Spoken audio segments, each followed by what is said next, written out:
They suffered stab wounds in the attack and are now being looked after in hospital.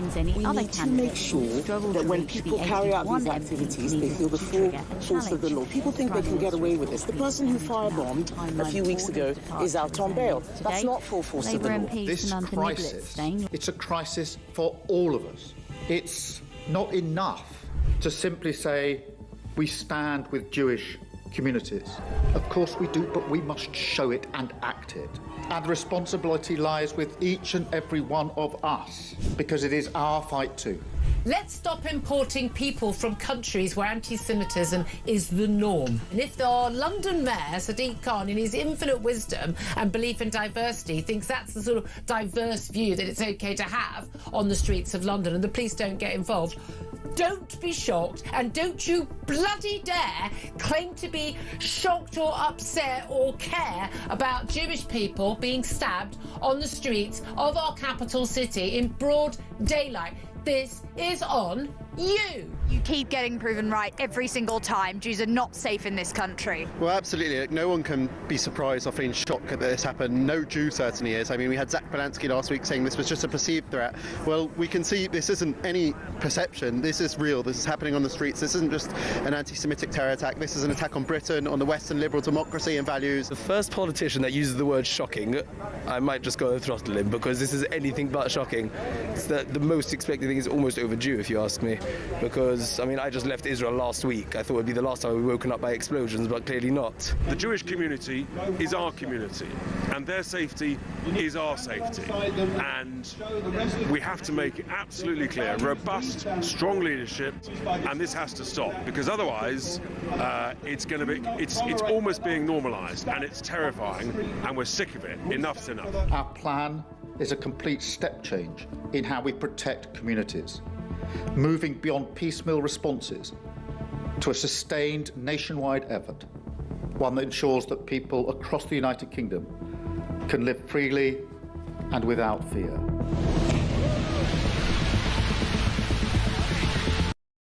Across the UK, on DAB+, on YouTube, on your mobile, and on your side. This is Talk.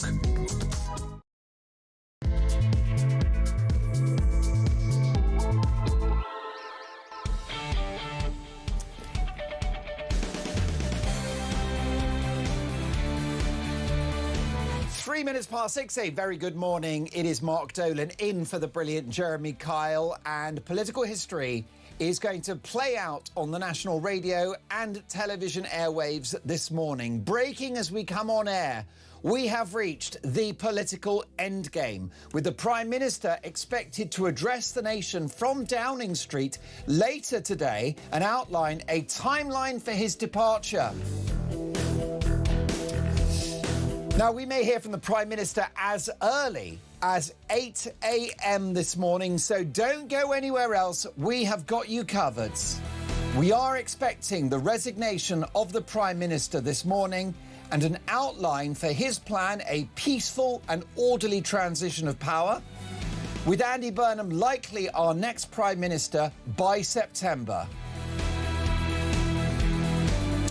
Now, we've got this story covered. We'll go straight to Downing Street when anything develops. We're going to get reaction from the biggest names in journalism and across the political spectrum. And I've got a simple question for you this morning. Clearly, the writing is on the wall for Starmer. He's done, his goose is cooked. So will Andy Burnham be a better Prime Minister? What do you think? 0344 499 1000. Can the King of the North be the King of Westminster? Will Andy Burnham be a better Prime Minister? Text the word TALK in your message to 87222. Leave us a voice note. A busy show to come. We will head straight to Downing Street, most likely at some point whilst we're on air, as early as 8 a.m. But will Burnham do a better job? Let me know your thoughts. Tommy's on the phones. Mark Gale is pressing the buttons. Christian is the boss. And Nahar is directing our TV output this morning.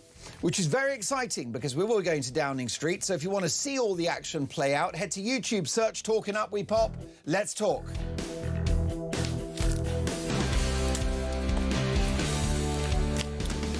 And we will kick off with today's front pages. The Daily Telegraph. Burnham plans to be in number 10 by September. Meanwhile, Iranians exit peace talks after Donald Trump's verbal assault. Well, some things never change. France calls time on outdoor drinking as heatwave sweeps Europe. Well, when the French give up boozing, we know there's a problem. Sacre bleu. Daily Mail now. With Starmer a dead man walking, allies of PM in waiting say it's time to break manifesto promises on income tax and VAT. Here's the headline about Andy Burnham. Now rip up tax pledges. Labour left tell Burnham. Daily Express. Brace yourself for more reckless tax and spend under Burnham. And best papa in the world, a lovely photograph of the Prince of Wales, Prince William, with his daughter Charlotte. The Guardian, Starmer expected to announce exit to clear way for Burnham, and shocking failings to be listed in maternity care report. What about this? A damning headline in the Sun newspaper. Done and dusted. Sir Keir Starmer's impending resignation was announced to the world yesterday by Donald Trump, no less. Of course, no love lost between those two men, whose relationship has somewhat fractured. The Times newspaper, Burnham aiming for PM coronation by September. Meanwhile, Donald Trump warns of hitting Iran hard as peace talks wobble. Newspaper, Burnham's stark ultimatum to Starmer: resign or face mass Labour walkouts. And the Mirror, Starmer on the brink, game over. A damning assessment of the Prime Minister's prospects. So once again, we will head to Downing Street, most likely at some point whilst we're on air, potentially as early as 8 a.m. We're expecting him to address the nation in front of that famous black door in Downing Street. He's unlikely to take questions. It won't be a press conference as such, but he will outline his timetable for departure, and he will also discuss his legacy of almost 2 years in office. For reaction to what is, by an order of magnitude, the biggest political story of the year, I'm delighted to welcome in the studio Fleet Street legend, communications consultant and Sky News star when it was good, Linda Jubilee. Morning, Mark. Now, you don't like it when I say that because you're so polite about your colleagues, but hello. Oh, hi. I'm allowed to say it.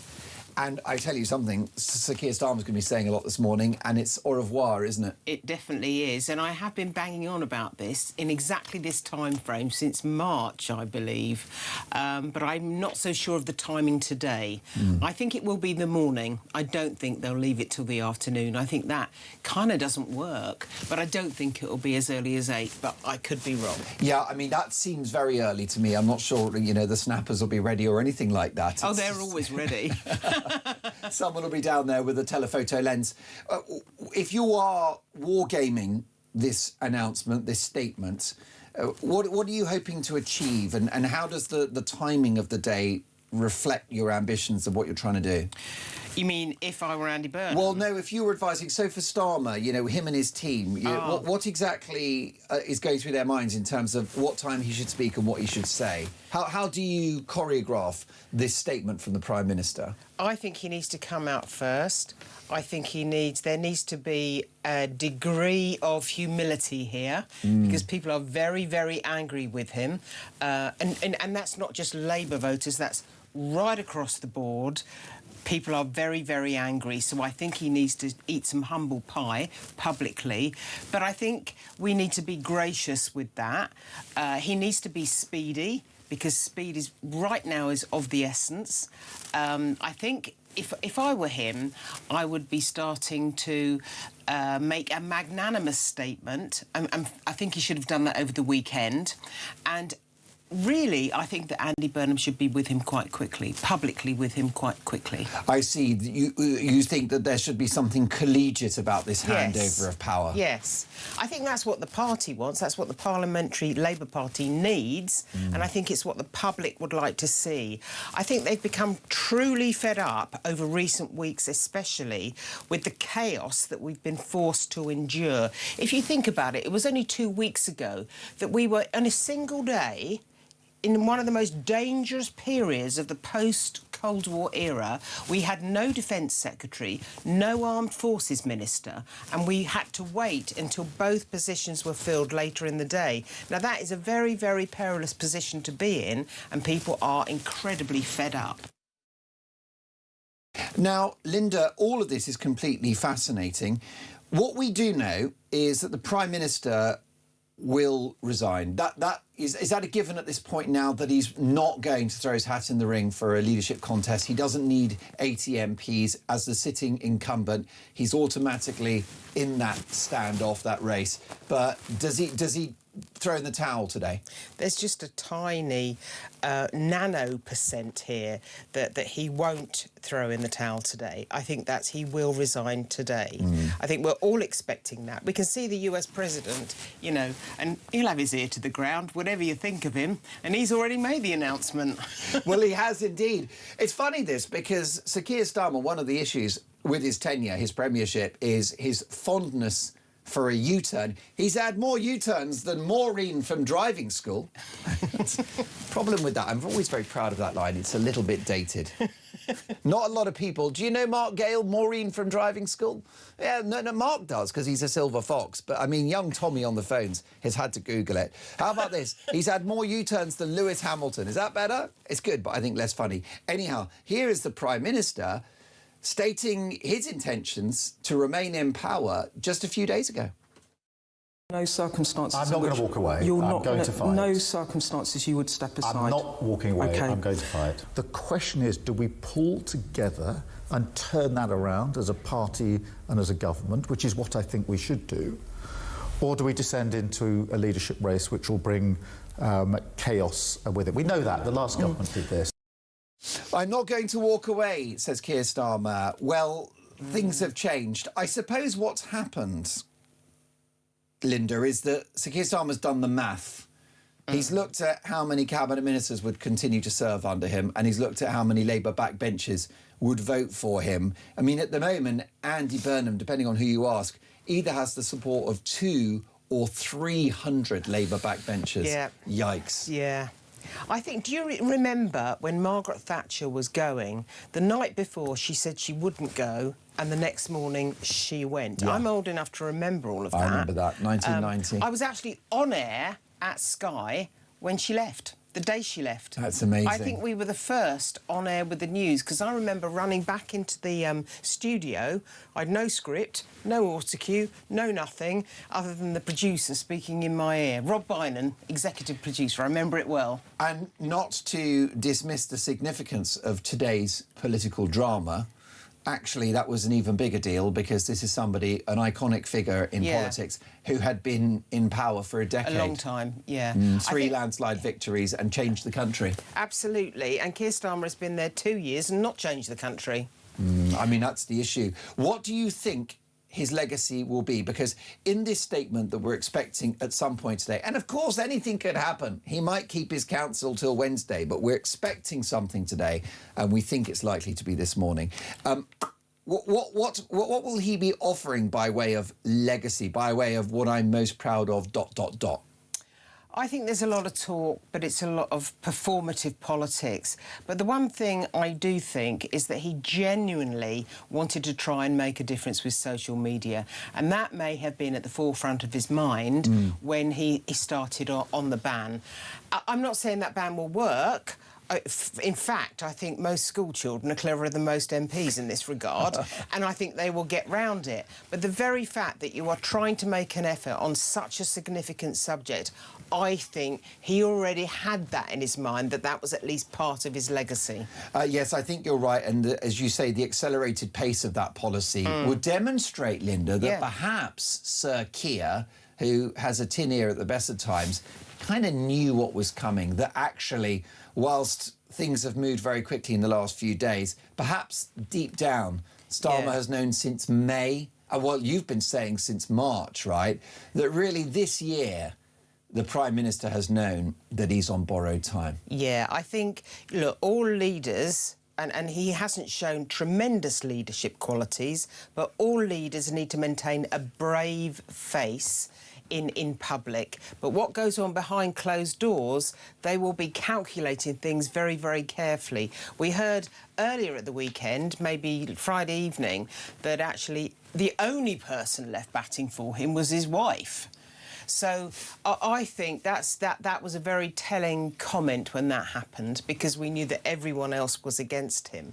And I think that you could tell by Sunday morning that the die was cast. Well, that's fascinating. So Linda Jubilee has been calling this since March. She's been saying Starmer's on borrowed time and isn't surprised by the possible calendar date of September for his actual departure from office. Because what I was saying was there were so many problems ramping up. It was like a patient. It was like watching a patient bleed out. Yeah, but the kidneys go, then the liver.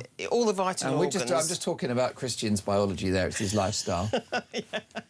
But also, I think that the time frame was obvious. Even when everyone said, well, he'll resign immediately after the local elections if they're bad enough, and they were bad enough. Yes. But I thought he would be clinging on there, hanging onto the door frame of number 10. At that point, he would not go. I thought it would be round about now, and it would be before the summer recess.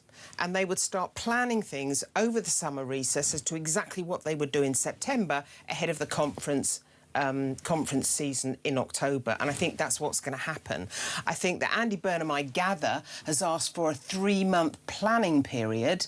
And let's face it, he needs it, because being successful on the buses in Manchester is not quite the same as dealing with Russians who are busy mapping our undersea cables in the English Channel. But as Simon Case, now retired, Lord Case, was saying at the weekend, that he will have to, Burnham, and we assume it will be Burnham, that Burnham will have to listen very, very carefully to experts, because we are in very, very serious times. So what he has to do is he has to think of his vision, build a strategy, and then start sorting out very, very clear policies, because we're 5 to midnight right now, and we need to get things sorted. Most definitely. Let's take a voice note, if we can, on the political drama of the day, with the Prime Minister expected to resign at some point this morning. And, of course, we'll go straight to Downing Street as and when it happens. Here's Jay. Morning, guys. Great show, as always. I just want to point out Angela Rayner in 2022 done a nice tweet saying when Mr Sunak of the Conservative Party, there was all these arguments whether he'd be PM or whether he wouldn't, and it could not be passed over to someone else. It should go to the country as a general election. That is exactly what she said. Does she feel the same now? Well said, Jay. Thank you for calling out that hypocrisy. You are listening to Talk Breakfast, and it's a Prime Minister on the brink, the end of the affair. The fat lady hasn't just sung, she's in a cab on her way home. But here's a question for you this morning as we await this resignation statement. We will go straight to Downing Street when it happens. What about Burnham? Do you have any faith that he can transform this country? Will Andy Burnham be a better Prime Minister? 0344 499 1000. Text the word TALK in your message to 87222. This is Talk Breakfast.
What they're ashamed of is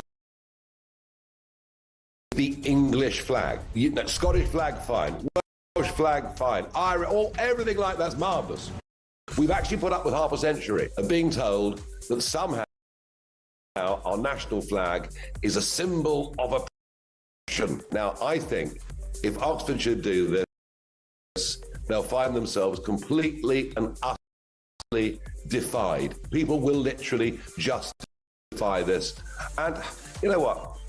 If people have moved to this country and they don't like our flag, I've got a really simple idea.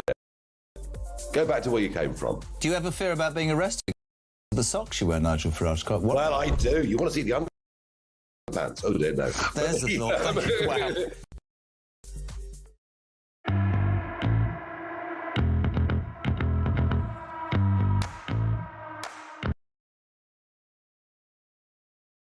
Across the UK, on DAB+, on YouTube, on your mobile, and on your side. This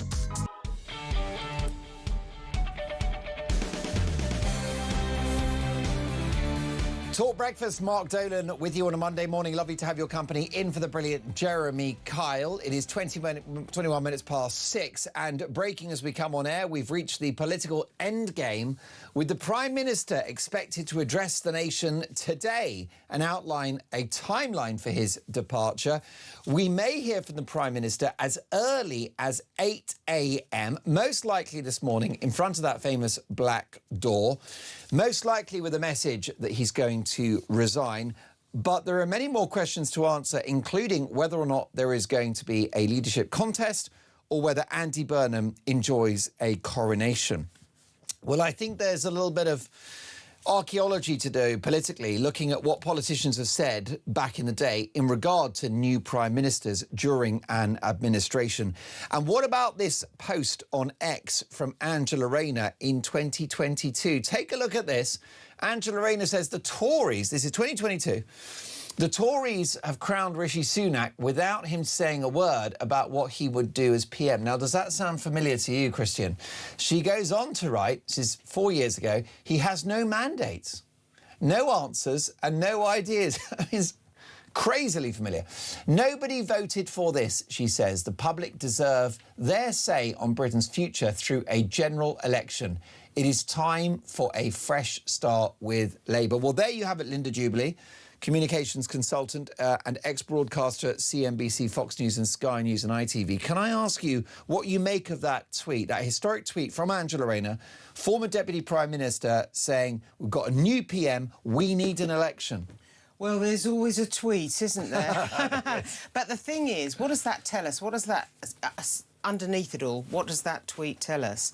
And the fact of the matter is that politicians sometimes need to wind their necks in. Right. The fact of the matter is they are too fast to get onto social media and they are too fast to start tweeting every 5 minutes. They all do it, and I think, for one, that they have done too much of this.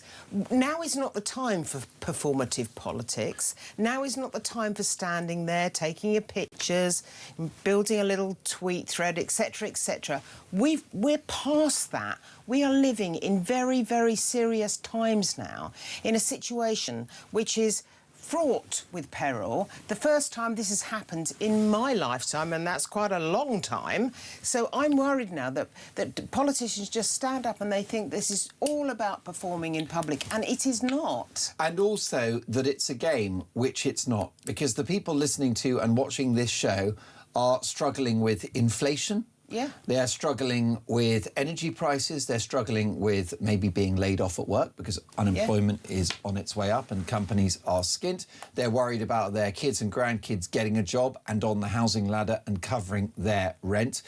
Labour, as the Tories did just a few years ago, are having this political soap opera psychodrama whilst Rome burns. I mean, there's this conversation that's going on about should there be a contest or should there be a coronation? People inside the parliamentary Labour Party saying, you know, we need to have a say in how this goes forward, without understanding that outside of that, the general public are utterly furious with this kind of behaviour. It looks indulgent. They cannot believe it. Doesn't it? It looks indulgent. It's much more than indulgent. It's much more than indulgent. It is reckless and it is irresponsible.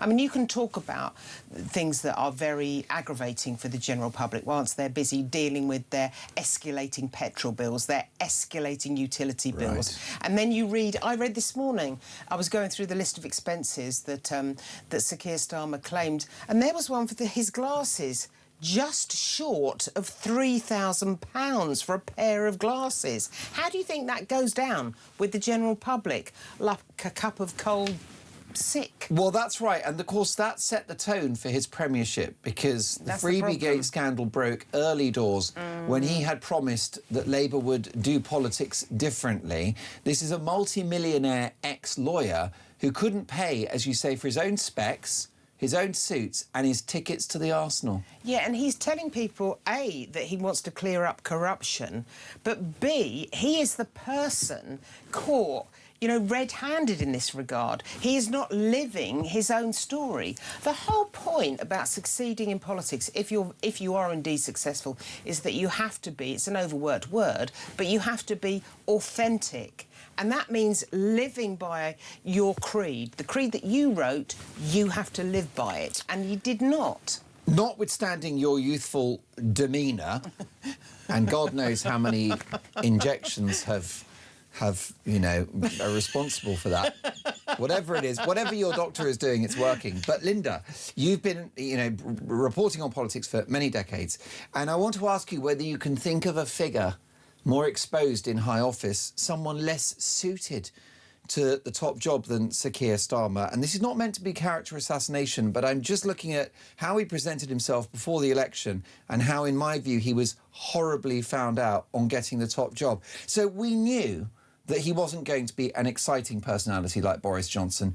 It was never the sell of Keir Starmer that he would be a great speech maker, that he would do these, you know, gut-busting speeches or anything like that. What we were going to get is a very above-the-board procedural technocrat, a details man. I'd have been happy with that. Well, that's it. Probity, thorough, a little bit boring. A man who loves a spreadsheet. Boring would be good right now. That's it. And I go back to what Simon Case said yesterday.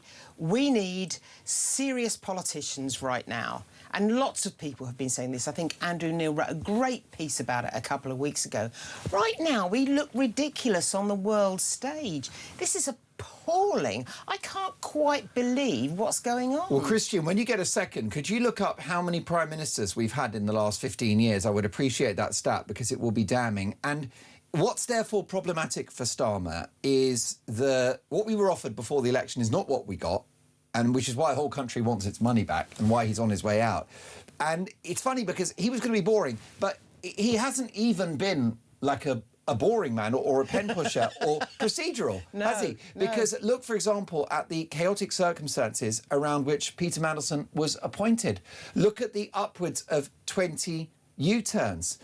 Look at how the policies have backfired horribly. So he's actually been quite a chaotic Prime Minister. I think so. I think chaos has hallmarked his administration from the very beginning. And you mentioned Peter Mandelson. I think that particular scandal was the kind of tipping point. I think you could see the end game as soon as all of that stuff started. The public was so disillusioned at that point. Our executive producer, Christian Mitchell, has had his 3 Weetabix today because within a quarter of a second he had the stats. And it's not Chat GPT, it's Chat Christian, right? Which is quicker than AI. And do you want to know the stat? The UK has had... In 10 years? Actually, I've got 15, right? Oh, I've got 10. Well, OK, so in 15, we've got 6.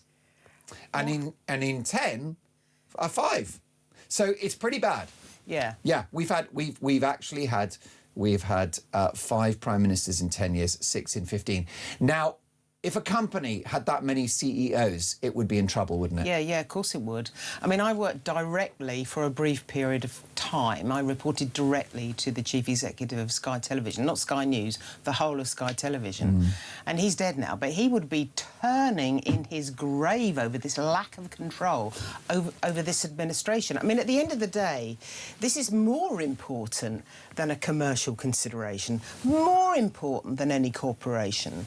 We should be seeing real values here, a real sense of integrity from our politicians, and we are simply not seeing it. Now, well, the UK has had 5 CEOs in a decade. It's ridiculous. If that was John Lewis or ICI, I mean, you'd be like, that's it, we're on our way out. Yeah, I know. And now what troubles me about Andy Burnham is that I appreciate that he could well be a better leader because, you know, he's crowned King of the North. He could be a better, and actually is a better communicator, a far better communicator than Keir Starmer. But at the end of the day, is he serious enough? Does he have enough grit to get through what is going to be a very tricky 5-year period? Is he going to get defence spending up so that it satisfies our NATO allies? Well, I don't think the military are that confident about him. Prime Ministerial arch-loyalist, Starmer stalwart Peter Kyle has spoken in the last 24 hours about where the Prime Minister is at politically. Take a listen. Dealing with all the issues that a Prime Minister deals with over a weekend, a very busy weekend, that he's also taking the time to think through what the political realities are today compared to last week, the week before. But I know that he's a Prime Minister who always puts country first, and that he'll be framing every decision that he makes today on behalf of the country in his day-to-day job as Prime Minister, but also when he thinks about the party going forward, it will always be about what's in the best interests of the country. Would Andy Burnham be a good Prime Minister? So I think there is lots of people out there that have the qualifications, the temperament and the qualities to become Prime Minister. I think Andy Burnham could be one of those people. Yikes. Well, what you've got there is a mixed message, haven't you, from the Business Secretary, sort of backing up his boss, the Prime Minister, but actually saying, time's up. Attempting to dance on a pinhead, I think we can safely say. He's not answering the question, and that's beginning to really irritate people. And he's not actually saying anything. It's like a load of white noise, carefully calibrated to not land him in the doo-doo. I mean, we are way beyond that in this era, way beyond that. He needs to answer the question directly and then proceed to something which is saying something that equivocates towards information for the public.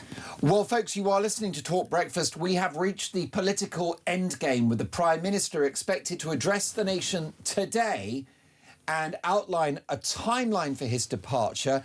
We may hear from the PM as early as 8 a.m. So don't go anywhere. We've got you covered. We will certainly hear from the Prime Minister today. We're certainly expecting a resignation. He's unlikely to participate in a leadership contest. Folks, it appears your next Prime Minister will be Andy Burnham. Our question is a simple one.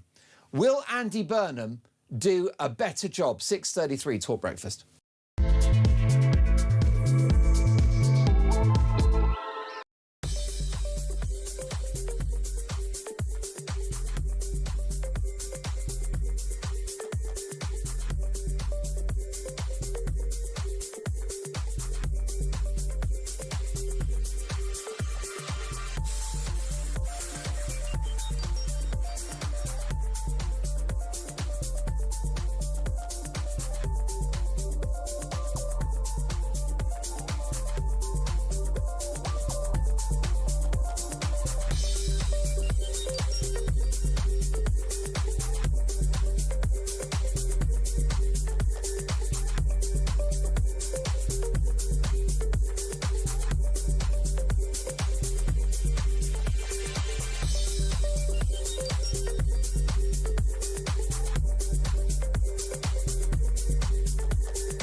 Across the UK, on DAB+, on YouTube, on your mobile, and on your side.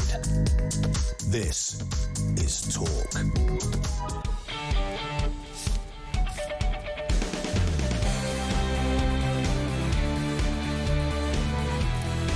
6:34, Mark Dolan with you on Talk Breakfast. Game over for the PM, with Keir Starmer expected to address the nation today and reveal a timeline for his departure. We may hear from the Prime Minister in front of that famous black door in Downing Street as early as 8 a.m. It's likely to happen whilst we're on air with Talk Breakfast. So if you want to see the action, head over to YouTube, search Talk, and you'll watch political history play out before your very eyes.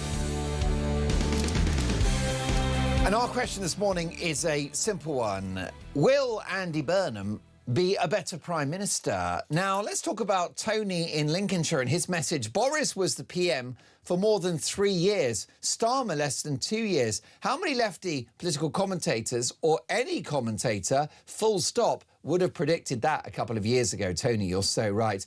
Bill in Romsey, good morning, Mark, and hello, Linda. Starmer's legacy is trying to give away the Chagos Islands, lying to the farmers, lying to the waspy women, winter fuel allowance, net zero, Mandelson. But then again, at least we've got the breakfast clubs. Let's take a voice note from Hev. Morning, Mark and Linda. It's Hev from Kent. I don't think Starmer will go today. I think he will just hang on until a leadership battle has started. And he did say that he would join that, but I don't think he will now that Burnham's in. But yeah, I don't think he would. He's just a Klingon, isn't he? You know, we all know he's a Klingon. I don't think he's going to go cleanly at all. He'll be kicking and screaming his way out of number 10. Well, that's interesting from Hev. Linda Jubilee, former star of Sky News and communications consultant. He is a stubborn person.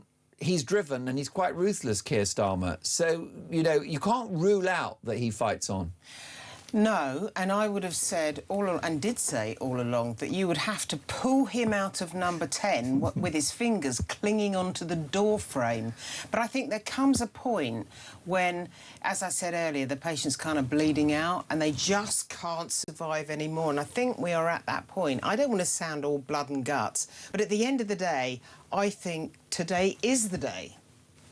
Well, I suspect you are right. Stephen in Belfast, good morning, Mark, and good morning, Linda. Andy Burnham has played a blinder here. No one knows what he stands for. No one knows what he will do. No one knows him at all. But his boss, Keir, is so weak that the best campaign was anyone but Keir. It looks now that he will be in before the summer recess, so no real challenge for 3 months. How can voters fall for this? Is that the best we have? I'm a bit torn on a leadership contest because I think in many ways it will be a distraction for a government that needs to deal with inflation, unemployment and a geopolitical background which is very turbulent. On the other hand, it would be more democratic to have a leadership contest. And I think if you listen to what's being said inside the Parliamentary Labour Party, there is word there that they do want a contest. But, as you say, the problem with that is that all takes time. That's a long process. 2 to 3 months. Yep, absolutely. And we do not have that. We have to act quickly. If you remember, the head of our military, that's all the military in the UK, I think it's Richard Knighton, said that actually we could expect some form of conflict or attack from Russia at some point within the next 3 years. Well, are you seriously going to mess about with a sort of leadership contest that takes a slab of time, like 3 months? Well, you won't, will you? The fact of the matter is, in an ideal world, you would like to have a democratic process in place. But as I said, this is 5 to midnight and there simply isn't enough time for one. Now, you remember before the election in July 2024, the Ming vase strategy, which is to kind of walk carefully along, don't drop this vase, don't say anything or be controversial. So Sir Keir Starmer, in my view, won the election based upon not being the Tories and not really saying anything about what you would do. We had the fiscal rules, no income tax, VAT, and national insurance on workers. That was their commitment. But there wasn't really much else in a very thin manifesto. So Starmer is elected on a very sort of vague offer, and that worked brilliantly. And that's exactly what Andy Burnham did in Makerfield. He said nothing. He just talked about hope and platitudes, and maybe I'll stick to the fiscal rules if I can work out what they are after Googling what they are. So that's not going to wash for long. At some point, we need to know what Andy Burnham is going to do. Yeah, and he needs to come up with that fairly quickly. There's a lot of talk about he needs a 3-month planning period. Well, if you took that to extreme and you thought, well, there is going to be a leadership contest which could take 3 months, and then he's going to have to do because we don't know who's going to be elected. Right. Then you have a 3-month planning period. That's 6 months. I mean, so you're not ready till Christmas. It's a ridiculous situation in which we find ourselves. Also, why are you trying to be Prime Minister if you don't need 3 months? Find out.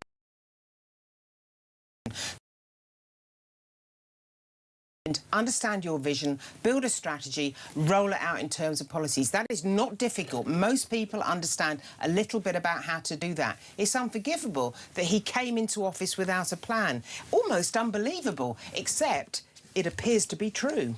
Keir Starmer is running out of friends. Let's not forget that just a few months ago, Sir Keir Starmer was praised for his foreign policy and for his relationship with Donald Trump. Do you remember when Keir Starmer was the Trump whisperer? Well, that's all changed. Let's take a look at the president's most recent post on Truth Social. He's written, Keir Starmer will resign as Prime Minister of the United Kingdom. He failed badly on 2 very important subjects, immigration and energy. Brackets, open North Sea oil. I wish him well, President DJ. And that was a relationship that was one of the positives for Keir Starmer. And if he looks to a positive legacy, he will look to his work overseas, won't he? Absolutely, where he was far more comfortable. He was always more comfortable in the overseas arena, and that's possibly because of his background as a human rights lawyer.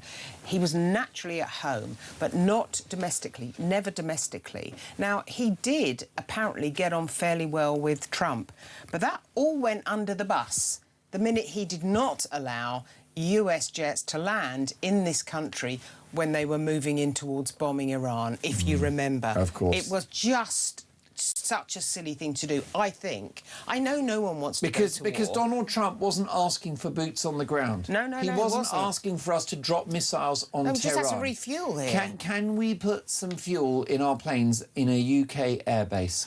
And that would have been a very minimal intervention from us. I'm not a warmongerer. No. I don't want to see us get unnecessarily involved in a conflict. But at the end of the day, what do you expect to happen to your relationship with your most powerful ally? Well, this is one of the most concerning things about his premiership, because it's my understanding that Keir Starmer did want to allow Donald Trump to refuel. Overridden by Ed Miliband. Ed Miliband and potentially Yvette Cooper and 1 or 2 other figures, Shabana Mahmood perhaps, who strong-armed him. This is the same Prime Minister with a big majority who's not long ago won an election that was prevented from administering minimal cuts to the scale and scope of disability benefits, thwarted by his backbenchers. So since day one, this is a guy that's been in office but not in power. We all knew that there had to be a lot of extra expenditure in defence. We knew that.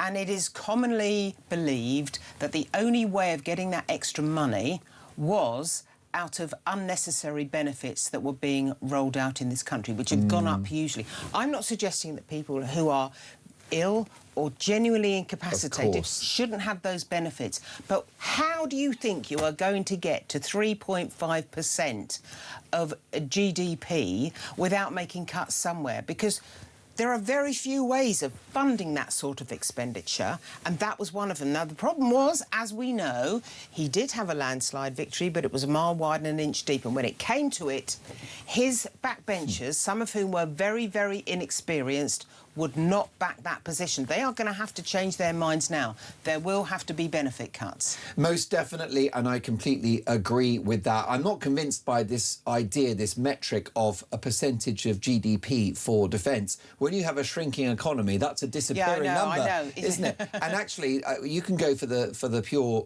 numbers on this. So it's about circa 62 billion the last tax year that we've spent on defence, 62 billion. Well, we need to be aiming for 100, basically. And that is where we've got to go. And what have we got? What have we got? Where are we at the moment? 65, 70? I mean, it's... Well, good luck.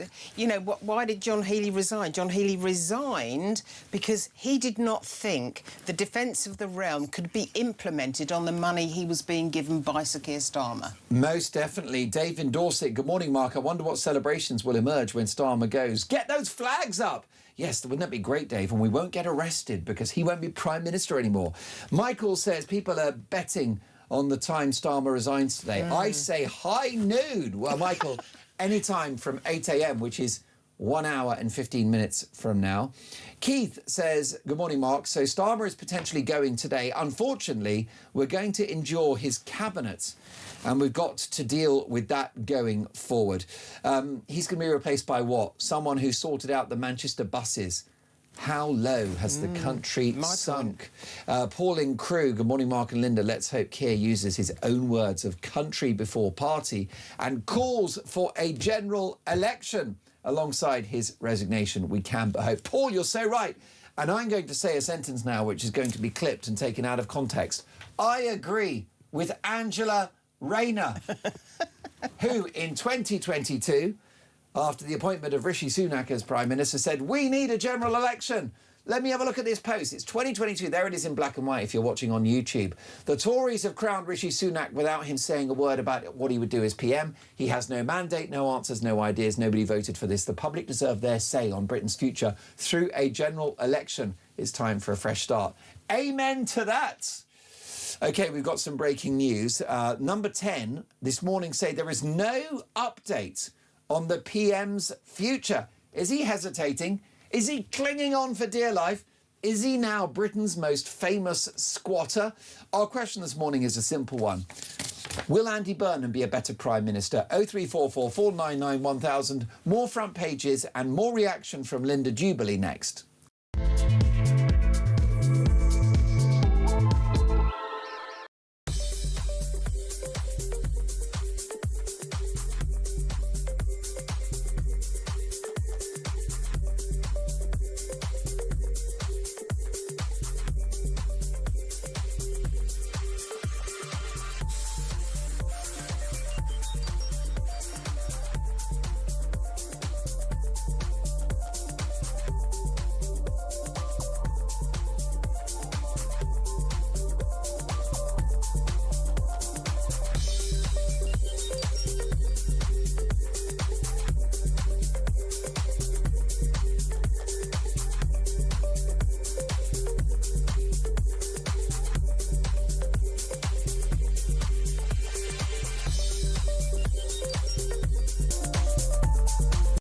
We've got some breaking news that has just come in. TalkSport have announced a brand new partnership in a developing story. We hear they've created So Good Lager right in time for football's big summer. Just in, we're hearing that So Good Lager will be pouring pints across all O'Neill's pubs and some of the best sports pubs across the UK. With the big kickoff just around the corner, you can find out where to get your hands on a fresh pint of So Good Lager at talksport.com/lager.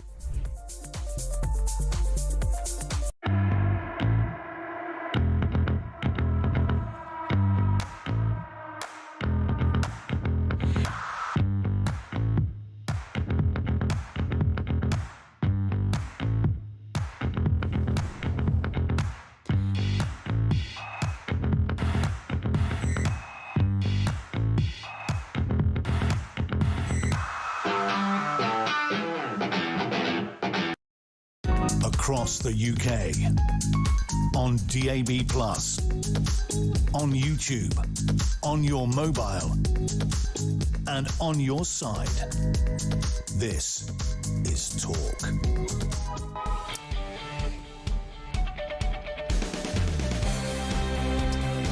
6:48 Talk Breakfast. Folks, it's the end of the affair. We have reached the political endgame with the Prime Minister expected to address the nation today and reveal a timeline for his departure as early as 8 a.m. But Number 10 have just said there is no update on the PM's future.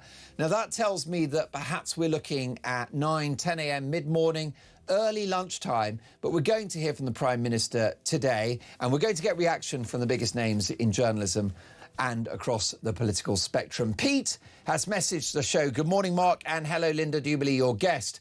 We need to be very careful what we wish for.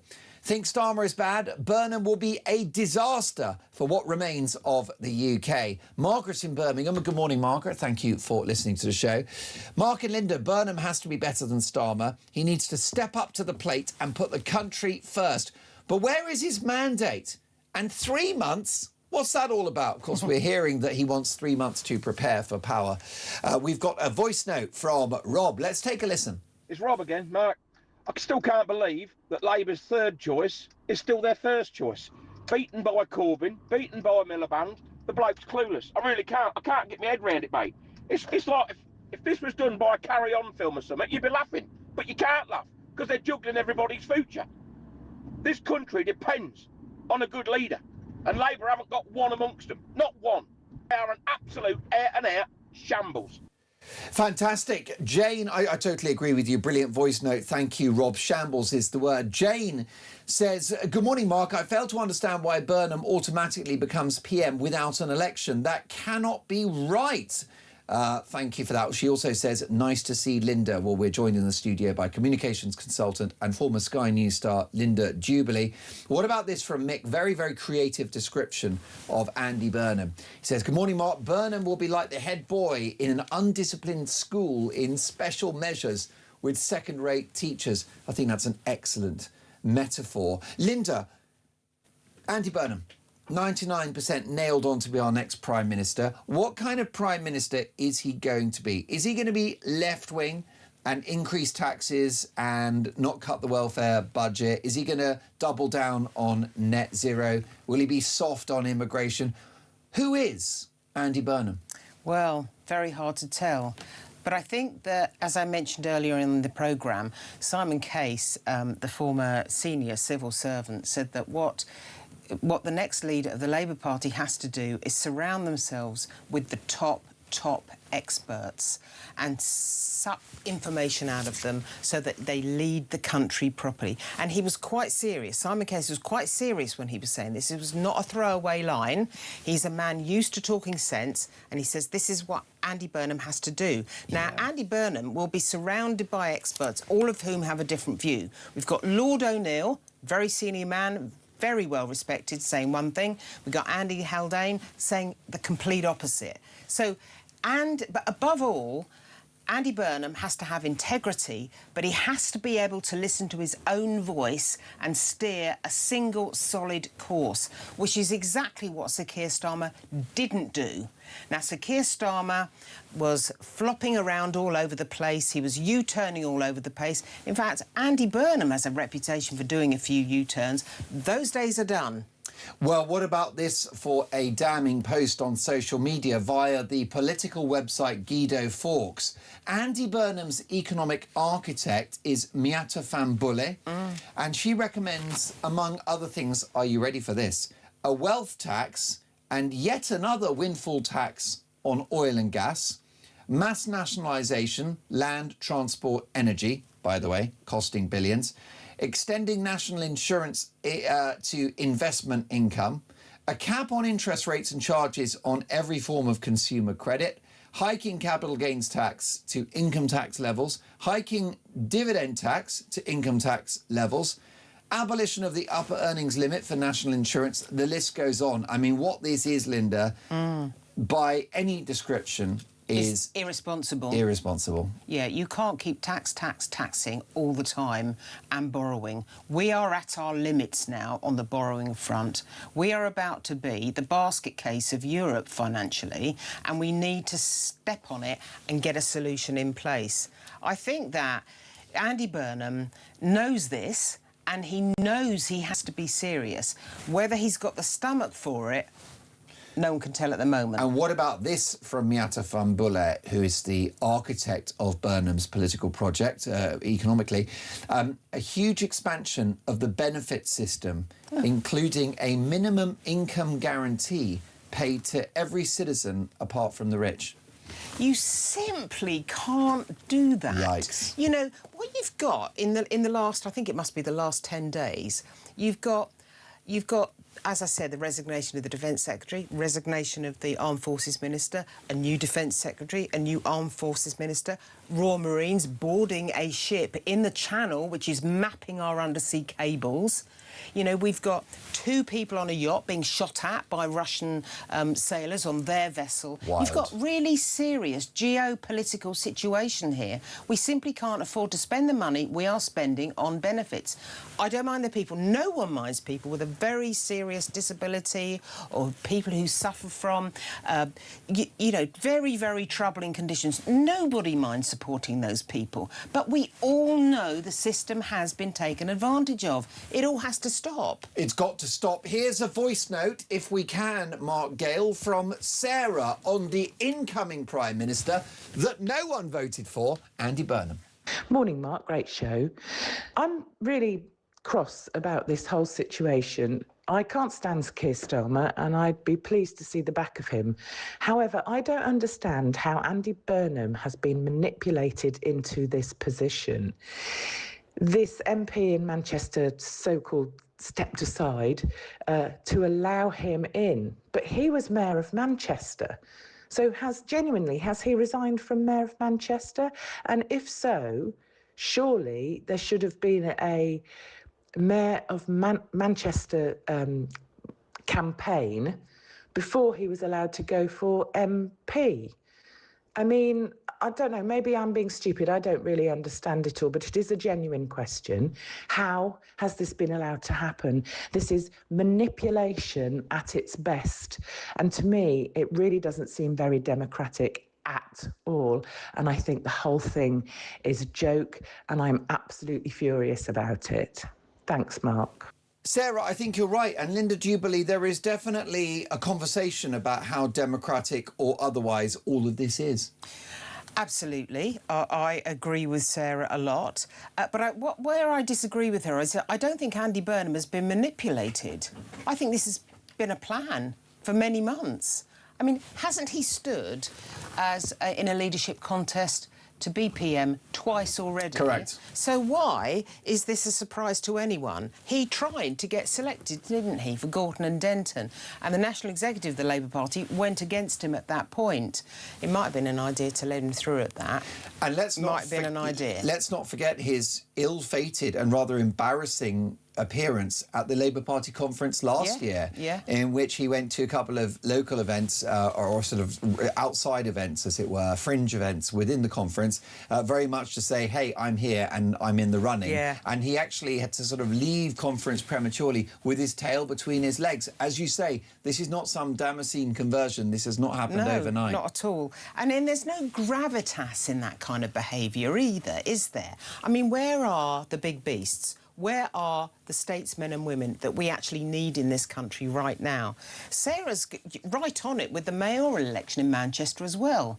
I mean, not only have we got this huge debacle going on with the leadership of the Labour Party and the next Prime Minister, but there's also now, although Burnham technically stays in place, I think, in Manchester. Correct, yeah. And I think there's an acting deputy that's now sort of effectively the mayor, but nominally he remains the Greater Manchester Mayor. That's right, but there will be a mayoral election there, and what do we think is going to happen? I mean, I think that although Nigel Farage and Reform got an upset in the Makerfield by-election, and I think that was almost predictable because of the candidate they chose, that may not happen in the mayoral election. So, I mean, that will be a relief to some people, but it doesn't do anything for the kind of chaos the country feels. When Sarah says she feels bewildered, that's the least of her emotions, I'm sure. She sounded quite measured to me. Well, I know, bewildered, confused and angry, and I do think all of this does feel very undemocratic. It feels like a coup. It feels like we don't have a say. And I agree with Angela Rayner, who, when Rishi Sunak became Prime Minister in 2022, said, we need an election now. No one voted for this man. Well, why is she so quiet? Why is she deafening in her silence today? I mean, it's actually eerie how the parallels strike you. The Tories have crowned Rishi Sunak without him saying a word about what he would do as PM. He has no mandate, no answers and no ideas. Nobody voted for this. Well, that's Burnham all over, isn't it? Joe says, good morning, Mark. I'm past caring now. Starmer is a disaster. Burnham will be the same. I could only get excited now if they announced that Mrs. Thatcher was making a comeback. Joe, I wouldn't hold your breath. Martin. Good morning, Mark. Starmer cannot publicly resign without first meeting the King to tender his resignation. All this talk of an 8 a.m. resignation is rubbish. I'm going for 2 p.m. today after all the lunchtime news bulletins. Martin, thank you for that. And Pete in Fleet says, good morning, Mark. And hello, Linda. We need to be very careful what we wish for. You think Starmer's bad? Burnham will be a disaster for what remains of the UK. Well, that's our big question today. Will Andy Burnham be a better Prime Minister? Or is it more of the same? What do you think? It's your country. 0344 499 1000. A very big hour to come. Starmer on the brink.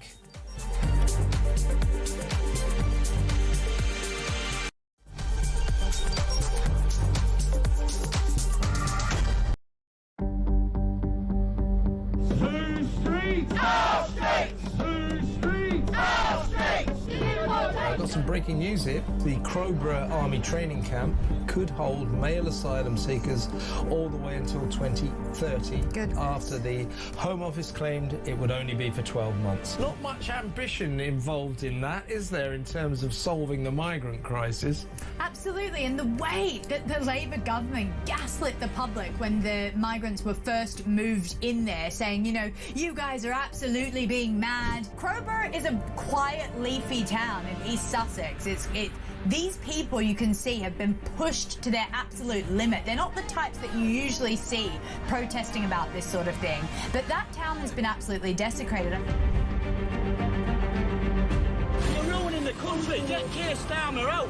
Look, England flag. You're useless. Labour Party's useless. I love our country. And one of the things about our country is good manners. Not very British. What Labour advisor thought she wasn't going to be heckled at a petrol station in Leeds? Do these politicians actually ever get out and understand what it's like for real working class people? I thought it was British to exercise a right to free speech. That's what Keith Stalin told Trump. That's what White Van Man was exercising yesterday to Richard III. Oh yes, I remember. We're not really allowed our right to free speech in case we criticise the government. You can't blame people so many decades away from you for the chaos that has been caused by Labour. This is cheap politics, isn't it, Syrian? Well, it's stupid politics. I mean, who raised national insurance on part-time workers? Labour. Who's been the stupid people that have wandered down the road and increased taxes on businesses and on individuals? Labour. A lot of people get very frustrated, especially when the government says, oh, free school meals, you know, for every kid, not just the kids who really need them, free bus passes, free this, free that. None of it's free. It's subsidised and paid for by the taxpayer. And we're in this constant situation where the government's answer to everything is tax us a bit more, take more of our money, and then give some more of it away generously. It's our sodding money they're giving away. Yeah, exactly. And it's either someone else's money today, another taxpayer, or even worse, it's the money from our future selves. And we keep making...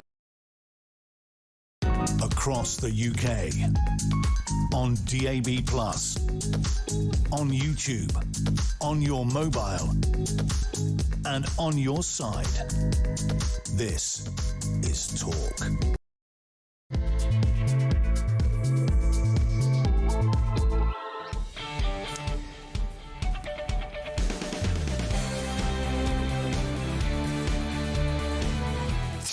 Past 7, top of the morning. Mark Dolan with you on Talk Breakfast, in for the brilliant Jeremy Kyle.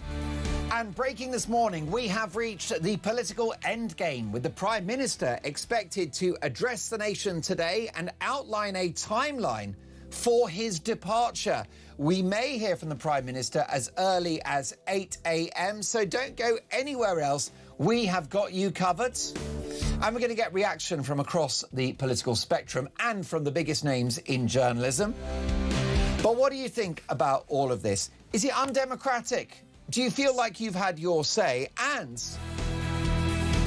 if Andy Burnham gets the top job, will he be a better Prime Minister? 0344 499 1000. Do you rate Burnham? Is he the answer for Britain?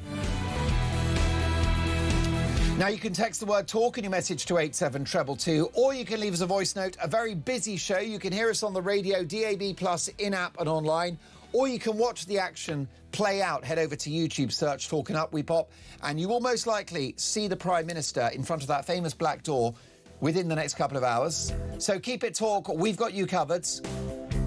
Will Andy Burnham be a better Prime Minister? So much to get through, and let's have a look at some of your messages on this one.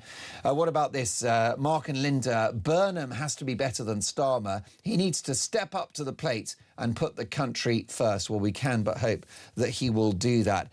With me now, two significant figures within the Labour movement. We have Labour MP for St Austell and Newquay, Noah Law, and down the line, Paul Richards, former Labour Special Advisor. Gentlemen, welcome to the show. Mr Law, welcome to the studio. Thank you, Mark.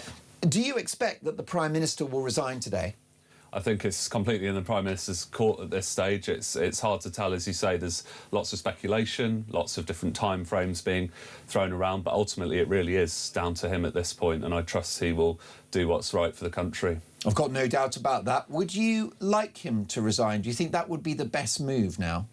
I think for me, again, the Prime Minister is the person to make the decision as to the time frame of that. I think no one's under any illusions at this point that change is coming. But again, I think it's fair to say it's probably a bit above my pay grade to decide how that process actually unfolds. Now, when you say that it's clear change is coming, is that code on your part for saying that he will resign? I think so. I mean, it seems inevitable at this point, right. But again, it's a question of timeframes and process more than anything. Sure. So, I mean, what you're saying really is that it's up to the Prime Minister, the manner in which, the circumstances under which he goes and the timeline. And I think you're right about that, because he's the guy that leads the party and that won that historic election in June or July 2024. But do you think that he needs to step down? I mean, do you think that, are you somebody that would encourage him? If you had his ear right now, if you were with him in number 10, would you say, look, PM, it's you know, the time is up? I think that really is a decision that only he can make. I really mean that. Would you advise him, and would you say, look, boss, I don't think it's happening now. I think for your dignity and everyone else's, I think it really is up to him. I think this is one of those crunch decisions that literally only he can make. So it has to be that he decides what is right for the country. There are others that have said, look, he's got to go, but you seem reluctant to go that far. I just think ultimately he's the Prime Minister. It's his job to decide what is right for the country, and I think he's done that time and time again. I trust him to do the right thing in this situation as well. How much damage do you think has been done to the Labour brand amid all of this drama? I think it could have been a lot worse in terms of the sort of fallout, because what you see is actually a huge show of unity.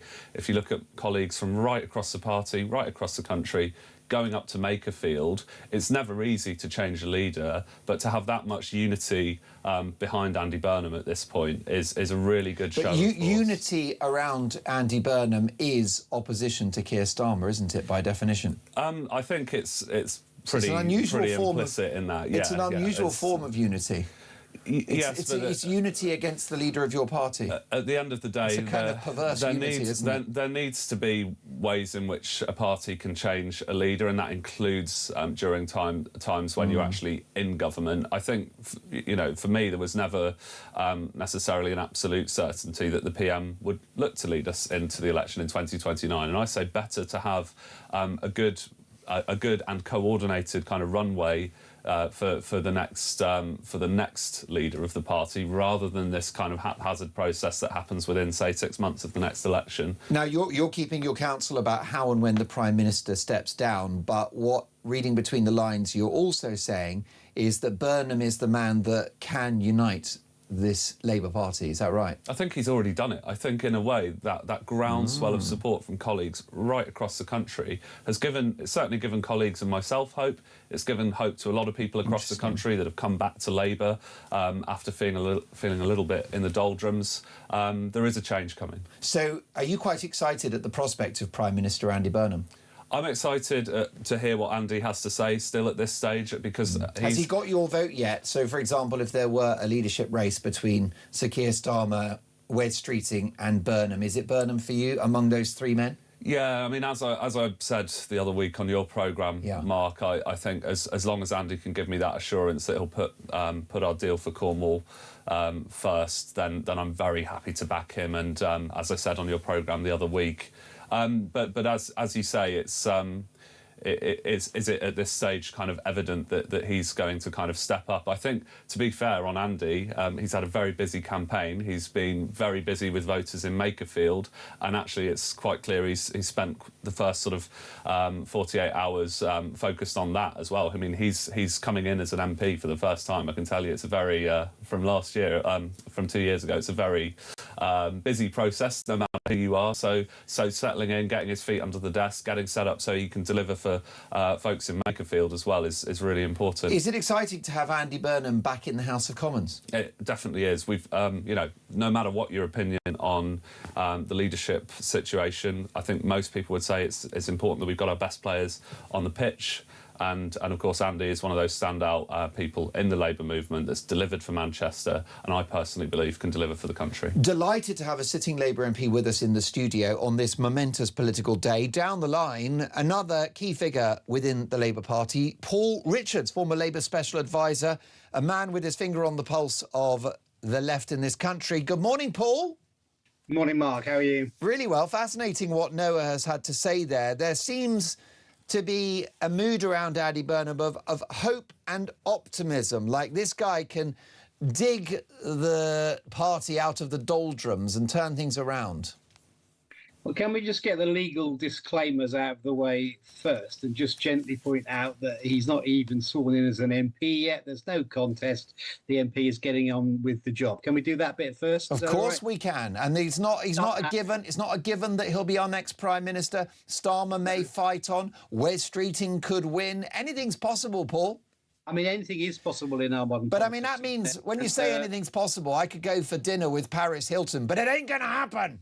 Well, you never know. I think having got that out of the way, I think the political realities, as Peter Kyle called them over the weekend, are that it does seem like the tectonic plates are shifting, which raises all kinds of questions about Andy Burnham. For example, he won that by-election travelling very light in terms of policy, and I think people are going to start to want to know what he stands for in terms of, you know, the big debate on defence that we were having before the by-election, certainly on economic growth, which has been sclerotic. And Noah will tell you, you know, growth in Cornwall is one of the most important things. Similarly, antisocial behaviour, immigration, all the big issues that we talk about on a regular basis. So I think he has to have, if it is to be Burnham, my instincts are a coronation is a bad idea simply because it doesn't give any time for the stress testing of his ideas. I mean, Burnham's big calculation has to be who he's going to disappoint first, because there are people on the left who think that this is going to be a sort of lurch to the left, you know, tearing up all the rules on tax and spend, some of the kind of wish fulfillment that they would like to see. I think they're going to be disappointed. So a coronation's a bad idea. A contest is always, I think, always a good thing in the Labour Party. It's always a good way to test these ideas and give members, trade unionists a say, gives the public a chance to look at the hustings and to sort of, you know, weigh up the different candidates as well. So a longer period. And don't forget, we've got this mayoral by-election coming up. I mean, I love Manchester. The idea of handing that over to one of our political enemies would be heartbreaking. So that's a by-election in Greater Manchester that we need to win too. So there's an awful lot going on. I mean, so people this morning saying, oh, I wonder whether it will be 8 o'clock or 10 o'clock. You know, I think they've got well ahead of themselves in terms of what's going to happen. I mean, it might happen. I don't know, and neither do you. But I just think there's bigger questions than is the podium in Downing Street yet. Is there a danger that all you get with Andy Burnham, Paul Richards, is Keir Starmer in a sharper suit? Because Sir Keir Starmer won the 2024 election by saying very little about what he would do in power, other than those key fiscal rules, no income tax, VAT or national insurance hikes on workers. Beyond that, it was a very vague offer, and it was successful. It led to a landslide victory and a large majority. Well, that was very much Andy Burnham's approach to Makerfield. All we got was poetry rather than policy. We don't really know what this guy stands for, which sounds very familiar. I mean, I'll show you the poster that we were handing out. You can see it doesn't even mention Labour. It doesn't even mention Labour, does it? And it's built around the personality of Andy. I mean, it was a brilliant campaign, and I've known Andy Burnham for 30 plus years. He's a brilliant politician, as Noah says, but he is travelling policy light. And his main achievements in Manchester, are public transport, for example. Well, how do you extrapolate that across the whole of the country? Manchesterism isn't an ism unless it applies to everybody in every... And also, if you're going to nationalise the utilities, which I'm happy to have a conversation about, that will take years, it will cost billions, and any benefit to the taxpayer will probably have to wait a generation for that. So it's not exactly a silver bullet, is it? Well, like I say, he is somebody with enormous charisma, a huge amount of support right now, but without solid policies on defence, on economic growth, and on some of those social issues, then it will come across. Paul, I know you inside out. I know what you're telling me on Talk Breakfast. You think he's a lightweight and a charlatan, and I agree with you. Well, those are not my words, as you well know. That's basically what you're saying. But I do think the question is what, not who. And, the what is, what are you going to do about some of these problems that the country is facing? And the public... You're as worried as I am, aren't you, Paul? Deep down, you're worried about Burnham. You think he's all talk. I can tell. I know you. There is a concern, I think, that he's going to lurch to the left. Bingo! We got there in the end, Christian. My counsel will be not to do that. And like I say, Burnham's early calculation has to be who to disappoint.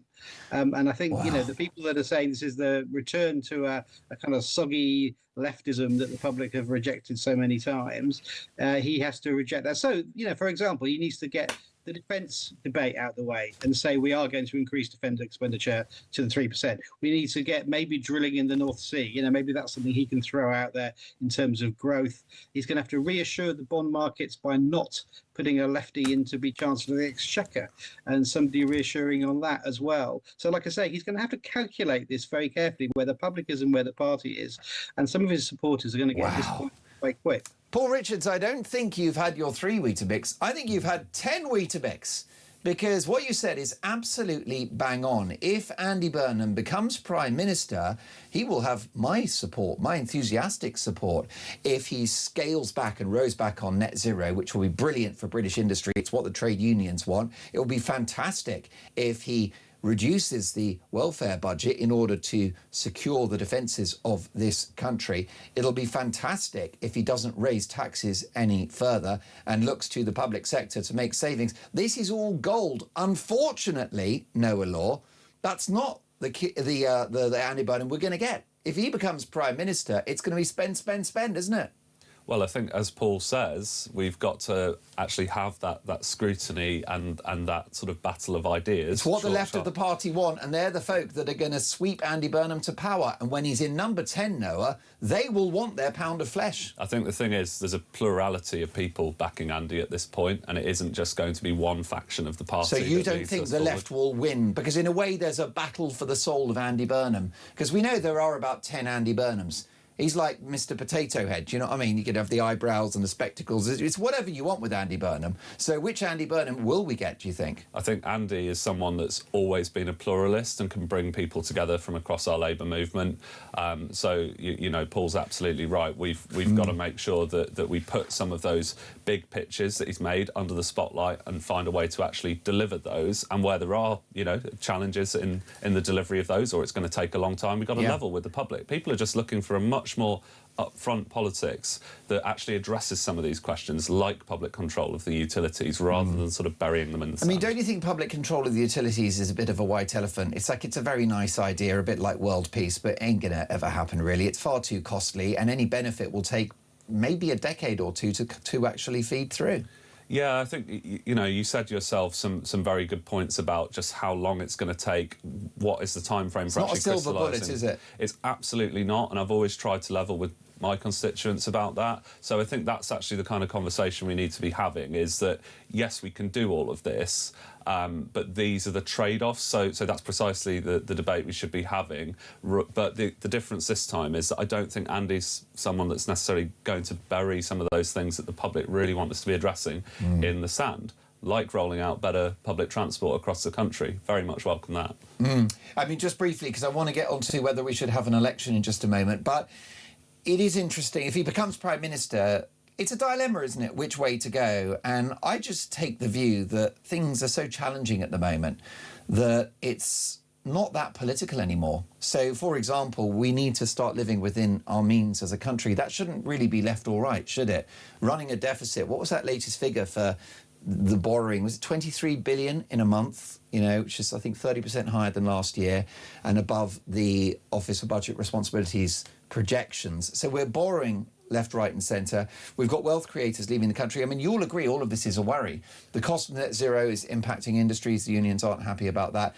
Then there's also immigration as well. Shabana Mahmood, Home Secretary, making sensible changes to indefinite leave to remain. These are all good policies. But if Andy Burnham holds the line on those policies, there'll be trouble within the party, won't there? Because it's actually the left that have been cheerleading for Burnham to become Prime Minister. What happens when he doesn't fulfil their wishes? Clive Lewis, Rachel Maskell, John McDonnell, the people who love Andy, they're not going to love him when he becomes Prime Minister, are they? This has the makings of a civil war. Well, obviously, there are some people in the Labour movement that, for whom, you know, a Labour PM will never be left enough. But for the majority of us in the Labour movement, we want someone who is actually, in a way, ready to do both things at once. You know, why does oil and gas as an industry have to be so opposed with pushing forward in clean energy, for example? 100%. We've just gotten into this kind of didacticism in our politics, and the beauty zero-sum game. The beauty of Andy Burnham is I think he's someone that can break that zero-sum game politics.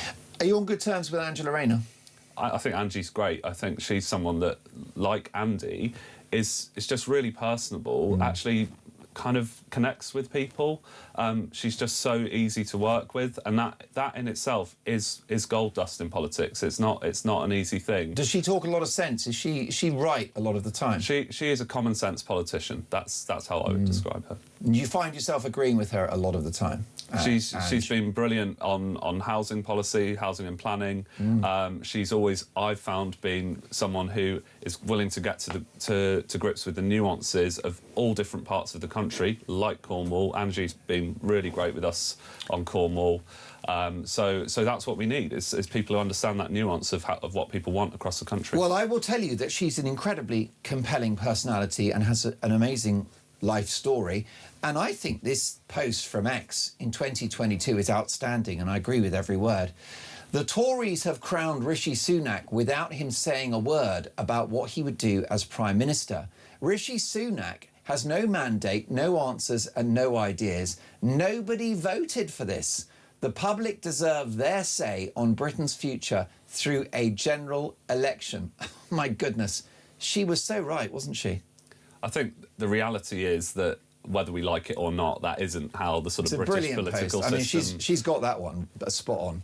It's, at the end of the day, the reality is we know that's not how the British political system works. So was Ange wrong? Did she get that wrong in that post? Was that a rare misstep from Ange? I think at the end of the day, we're all entitled to our opinion. I was probably sat there at my desk back in my day job at the time, probably wanting stability, actually. So, you know, sometimes things are worth waiting for, as was the 2024 general election. Because, I mean, I've got viewers and listeners who think, you know, fair play, good luck to Andy Burnham, but we would like the opportunity to choose him as Prime Minister rather than be given him Prime Minister. Labour were very successful in 2024 because of how terrible a job the Tories did. So many missteps, including the chaos of Boris Johnson's time in office, Liz Truss's mini-budget, the list goes on, the wild excesses of net zero, open borders, massive Tory failure. The problem you have as a brand is you came in to be the opposite of the Tories, and what did we get? We got the sleaze of the freebie gate, with the Prime Minister not paying for his own spectacles and tickets to the Arsenal. We got the chaos around Peter Mandelson's appointment. We got an economy heading south, not north. And now a new Prime Minister in 2 years. I mean, you guys are as bad, if not worse, than the Tories, aren't you? Well, I think the statistics on the economy say otherwise. You know, GDP is very much heading north, and it's been heading towards the highest growth in amongst European G7 economies. So well, they're all like, I mean, that's like being in a hospital comparing yourself to the guy on having a liver transplant. You know, the whole of the Eurozone is dead at the moment, so that's hardly a boast. Unemployment is feared to reach 6%. Now, I'll give you that some of that is the war in Iran, but not all of it. Then we've got the return of unemployment from the Party of Working People. I mean, I think with the best will in the world, Mr. Law, you cannot defend Labour's record on the economy. Well, save the fact that unemployment came down last month. Unless you've been on the cooking sherry.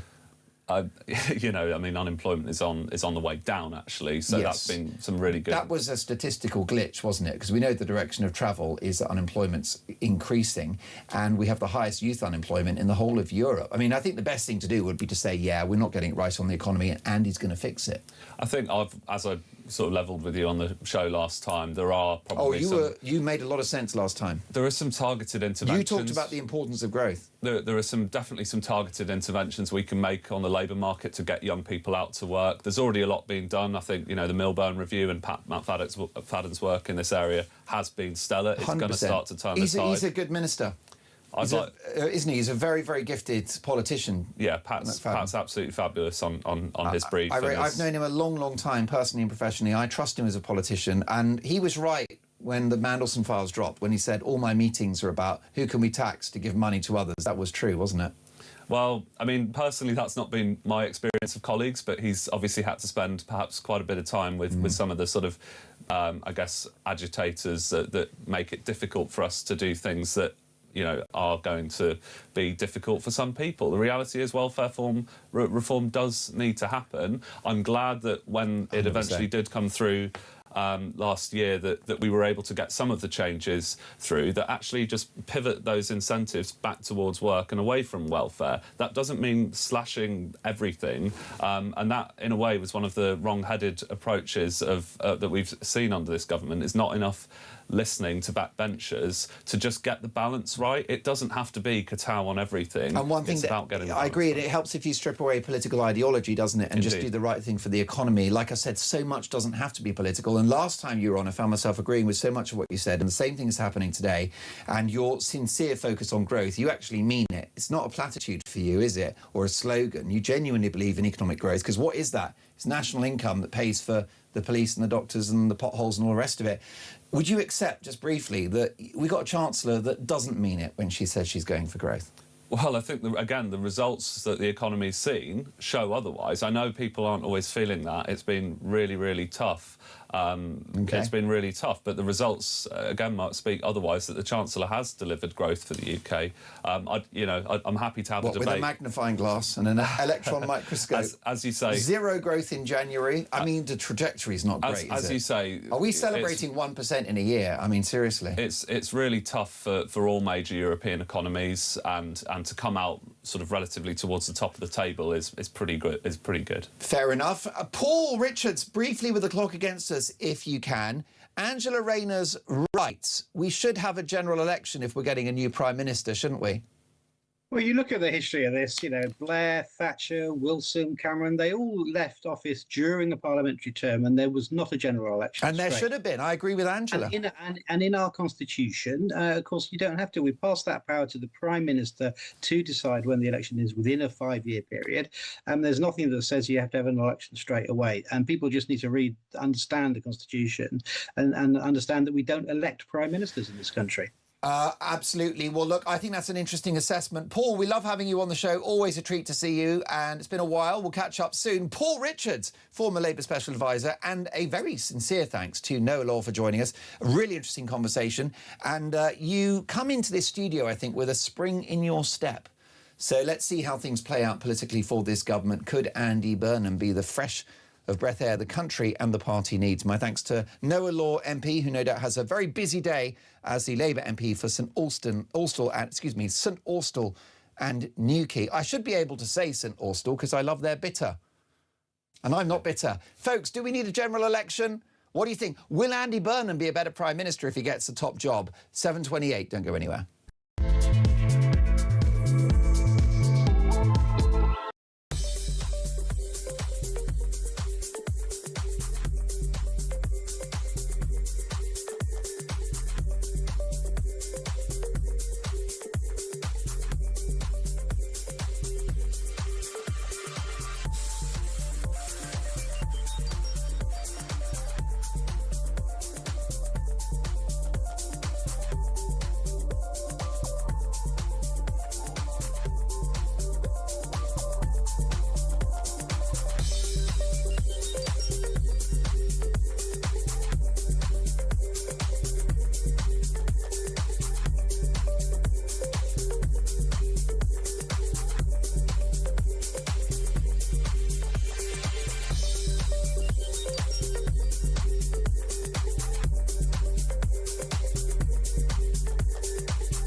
I'm genuinely disgusted when people continue to point out failure after failure after failure and do not provide balanced analysis of the deliverable of services like the police. What I don't see from Reform is them standing next to some of these people that they continually criticise and saying, actually, they've made a mistake here. There is a requirement for a review and we must get through it. But I'd also like to thank the police for doing an excellent job at stopping the riots, doing this, breaking this criminal gang, doing the hard work they do day in, day out. And I think we take it for granted.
Across the UK, on DAB+, on YouTube, on your mobile, and on your side. This is Talk.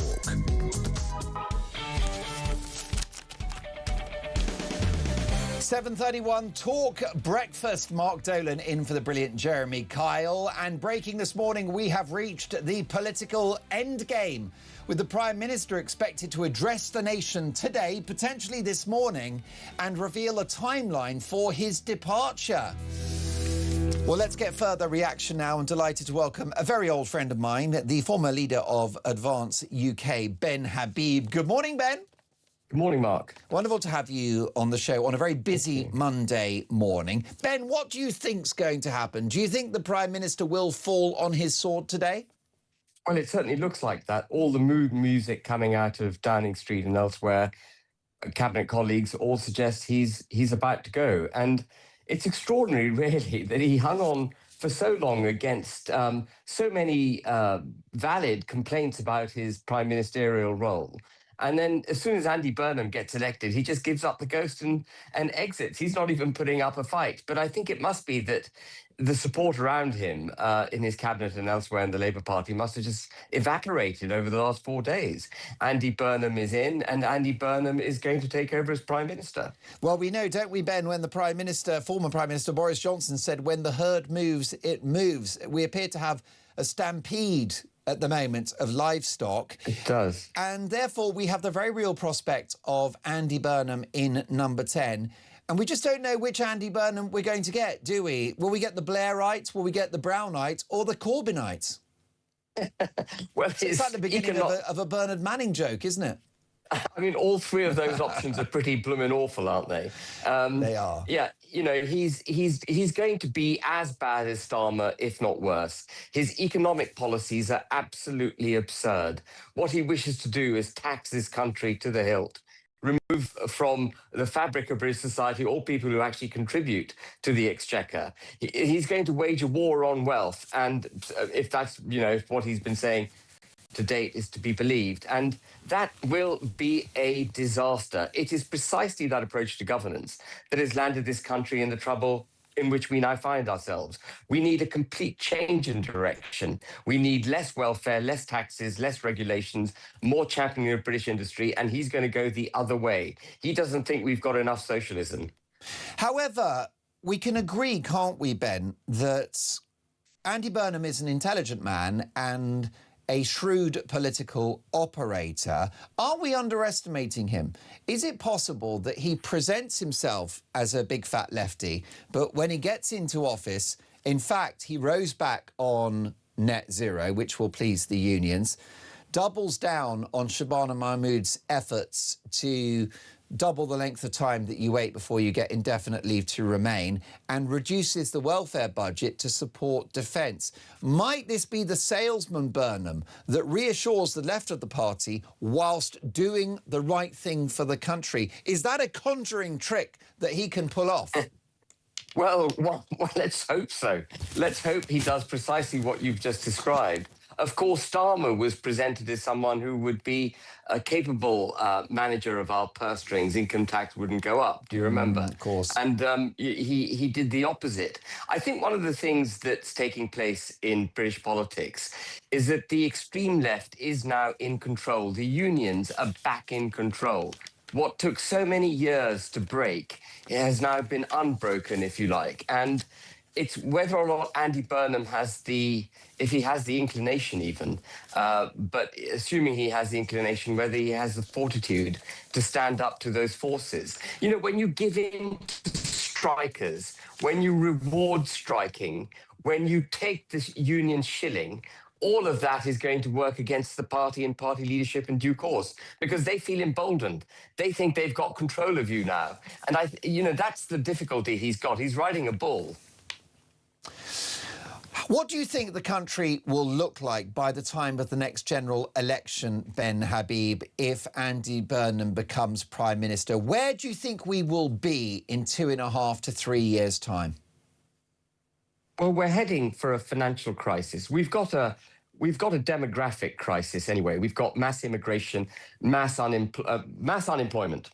Let's be clear about that. They talk about unemployment being 1.5 million people. That's not right. There are 8 million people surviving on universal credit to some extent or another. 4 million people not even looking for a job don't make it into the unemployment statistics. So we've got a massive problem with our employment. We've got massive problem with our rate of demographic change in this country and effectively importing a third world form of economy. And then, of course, we've got massive problems with our fiscal status. We've got national debt at a post-World War II height and rising. We've got taxes at a post-World War II high and rising. We've got national debt ballooning, as I say, and there's no program to bring this under control. People say the IMF may step in and then, the UK will be required to adopt some more fiscally prudent policies. The IMF can't rescue the United Kingdom. No balance sheet in the world is big enough now to rescue the United Kingdom. Our balance sheet is out of control. We have to do it ourselves. And it's whether or not this guy and his fellow cabinet ministers have the inclination, as I say, and then the wherewithal to do it. Yes, the UK borrowed £23.3 billion in May, I think 30% higher than last year, and £5 billion higher than the forecast from the Office for Budget Responsibility. We really are heading, aren't we, for virtual bankruptcy. It's a real worry, it's a real concern. What about this possibility that Burnham tears up the commitment not to raise income tax? Well, he's going to, if he sticks to the ideology of borrow, tax and spend, and that state intervention can fix all the problems of the United Kingdom, if that's the ideology to which he wishes to stick, then of course he's going to have to give up manifesto pledges like income tax. I mean, in effect, Starmer gave that up when he increased employers' national insurance contribution. It was the same thing as increasing tax on employment, income tax. He just, hid it or tried to hide it. But he's bound to go in that direction unless he changes his political philosophy. And as I say, what we need is a reversal in political philosophy. We need to recognise that it's the hard work of the working middle classes, small, medium-sized businesses, entrepreneurs in this country that propel this country forward. It's not government intervention. Government intervention has singularly failed to really put this country on a proper path.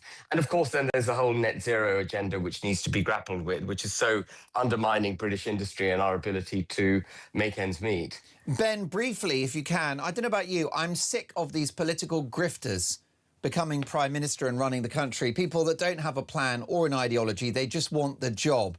Boris Johnson, Keir Starmer and likely Andy Burnham. I mean, seriously, Ben, do me a favour. Could the real Andy Burnham please stand up?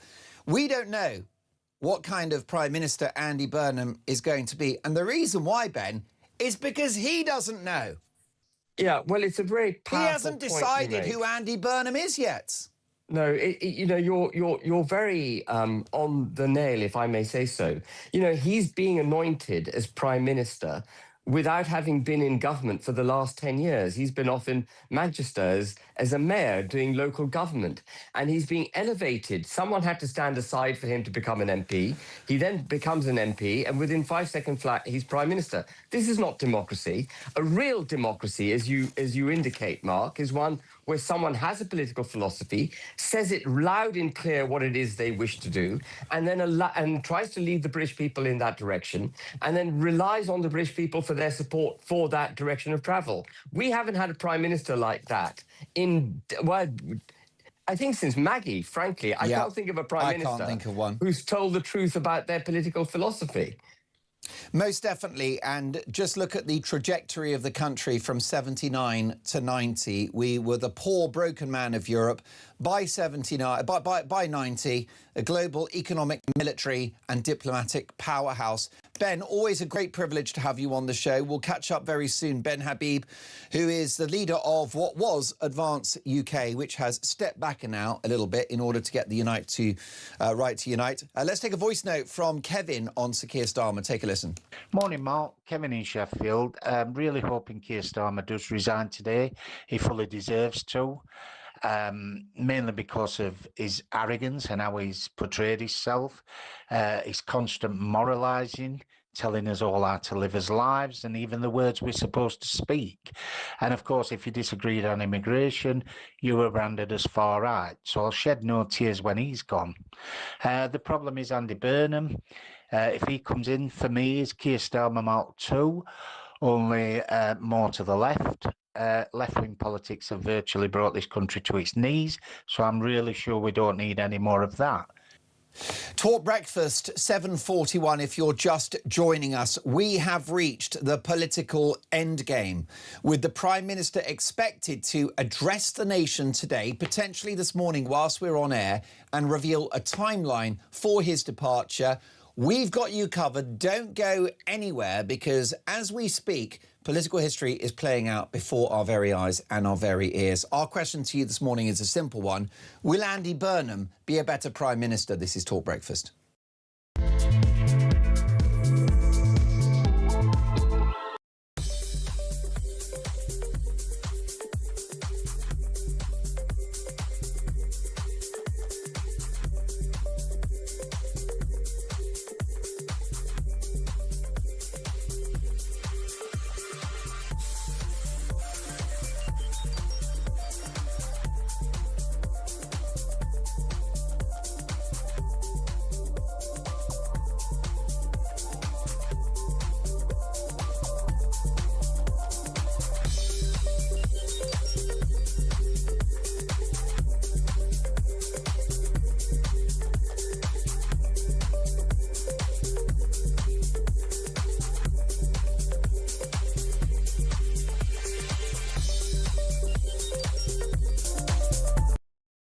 Across the UK, on DAB+, on YouTube, on your mobile, and on your side.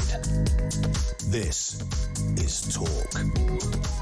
Well, we have been inundated with feedback on the show today via text, voice note and call, because, of course, let's be clear that the Prime Minister is expected to address the nation today and outline a timeline for his departure.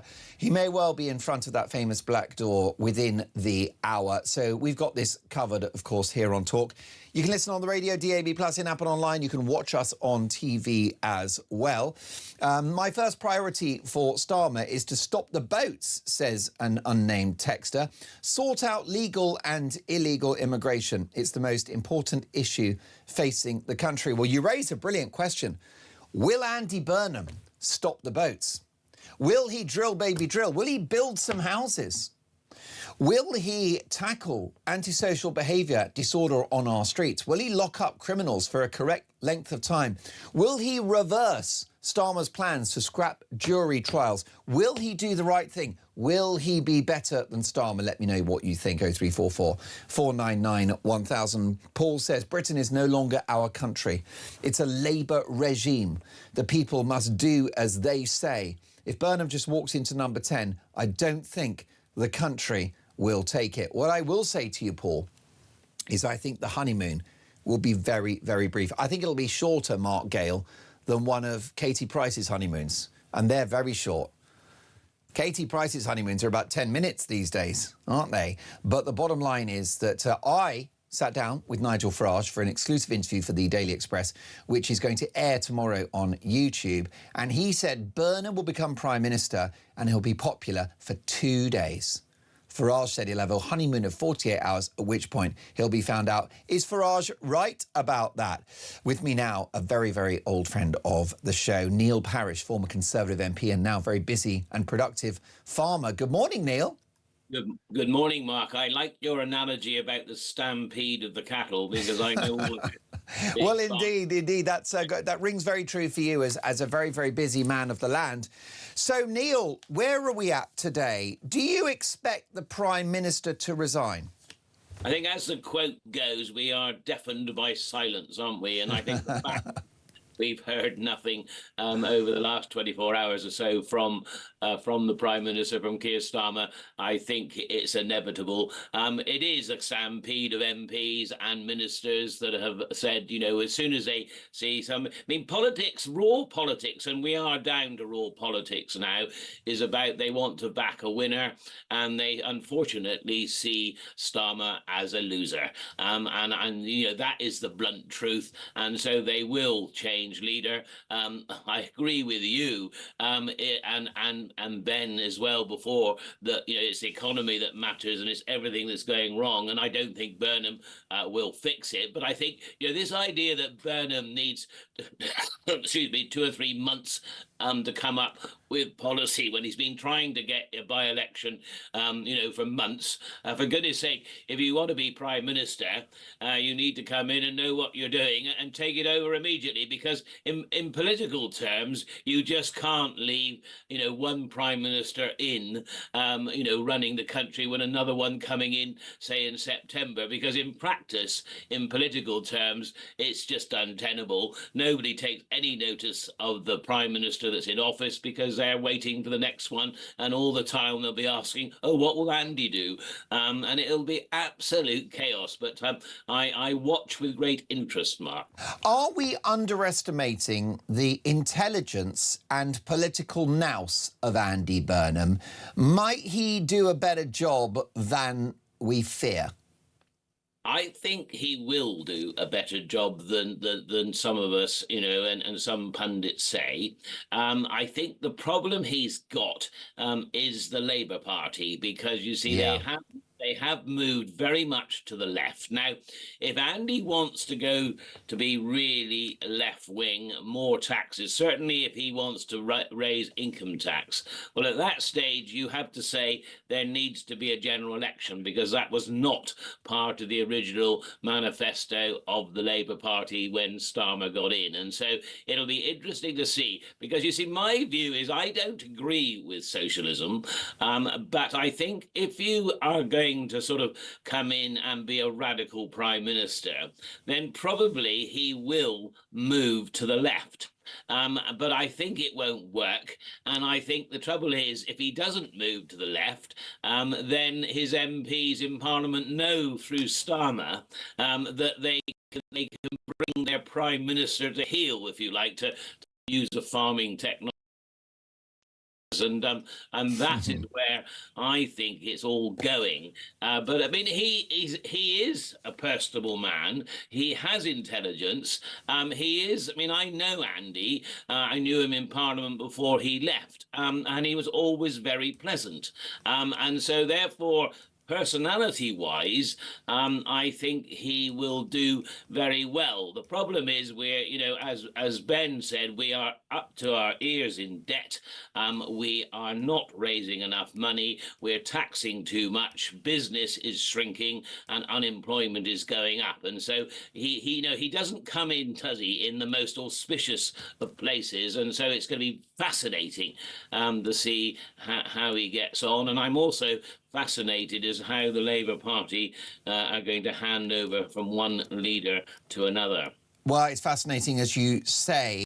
And looking at Burnham, I mean, you know the guy, and clearly he's a shrewd political operator, a better communicator than Sir Keir Starmer. And he's got the mother of all jobs when it comes to illegal immigration, the economy. I mean, it's not a job that anyone would really want, is it, Neil?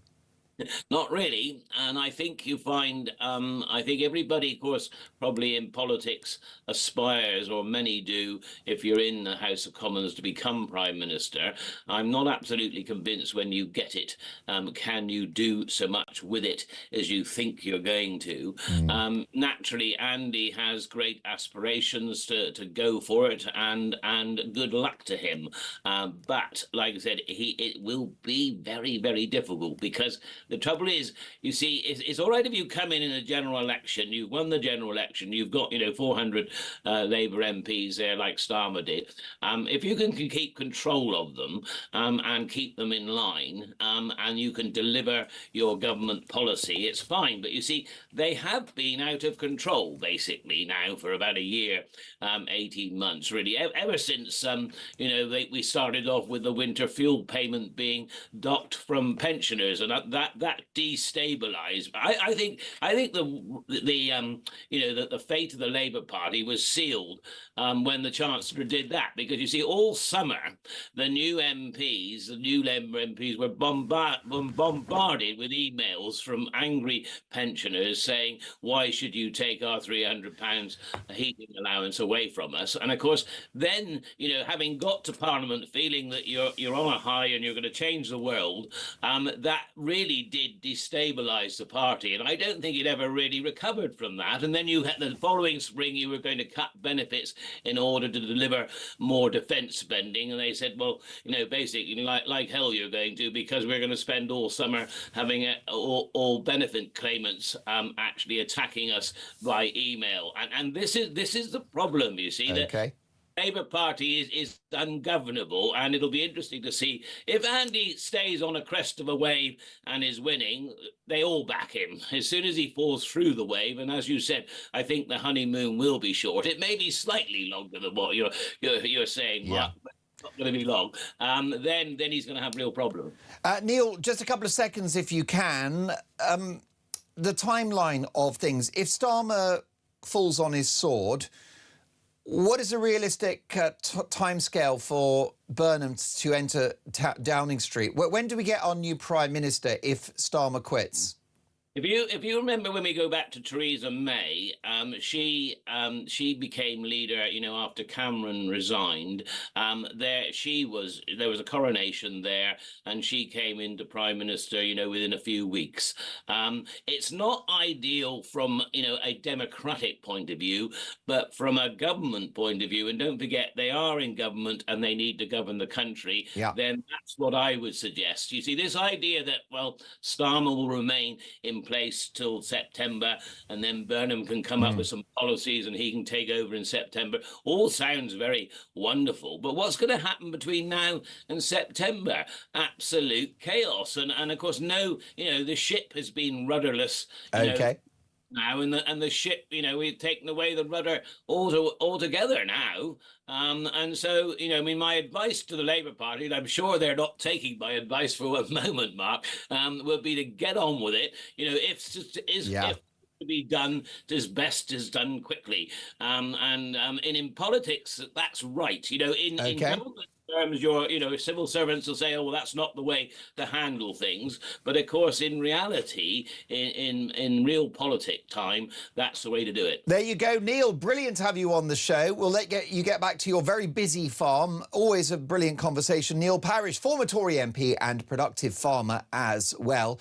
Neil Parish with a clear message to Andy Burnham. If you're coming in, get on with it, rather than twiddle your thumbs till September. Why do you want to be Prime Minister if you need 3 months to make a plan? By the way, I don't need 3 months. I could be Prime Minister from 10 o'clock today. I just come off air here at talkTV, get straight in a line bike maybe, or a cab, who cares, and I get to number 10, and what do? I'm going to stop the boats. I'm going to scrap net zero so that supports industry. I'm going to end wokery in our public institutions. It isn't complicated what the country needs. Shrink the welfare bill, Get taxes down when that's affordable so we can have economic growth. It's not complicated. I get it. You get it. Those who govern us do not. Here's a voice note from Jez, but it's not Jez Kyle.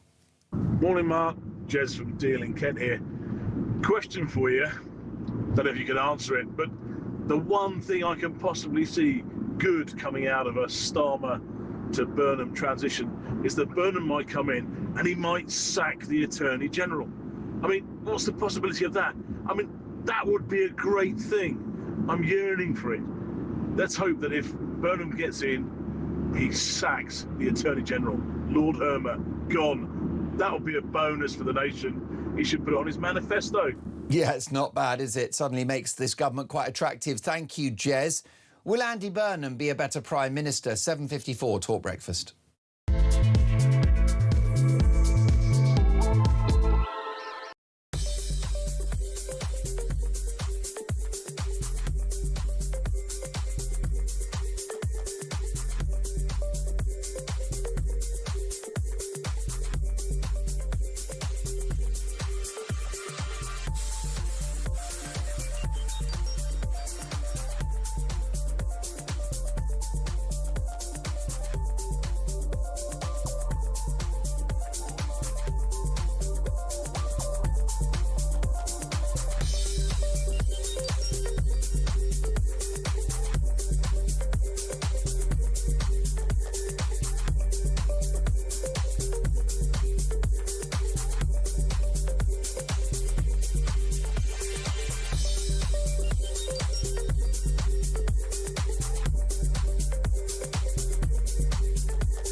What they're ashamed of is the English flag. The Scottish flag, fine. Welsh flag, fine. Irish, everything like that's marvellous. But no. It can't be English. And this has been going on for a long, long time. He would be Prime Minister of the most toxic political brand in the country at the moment, which is Labour. And that is what we will be battling against. Our Prime Minister is allegedly attacked by another nation and nothing is said. This is a reminder that Russia regards the United Kingdom as a hostile power.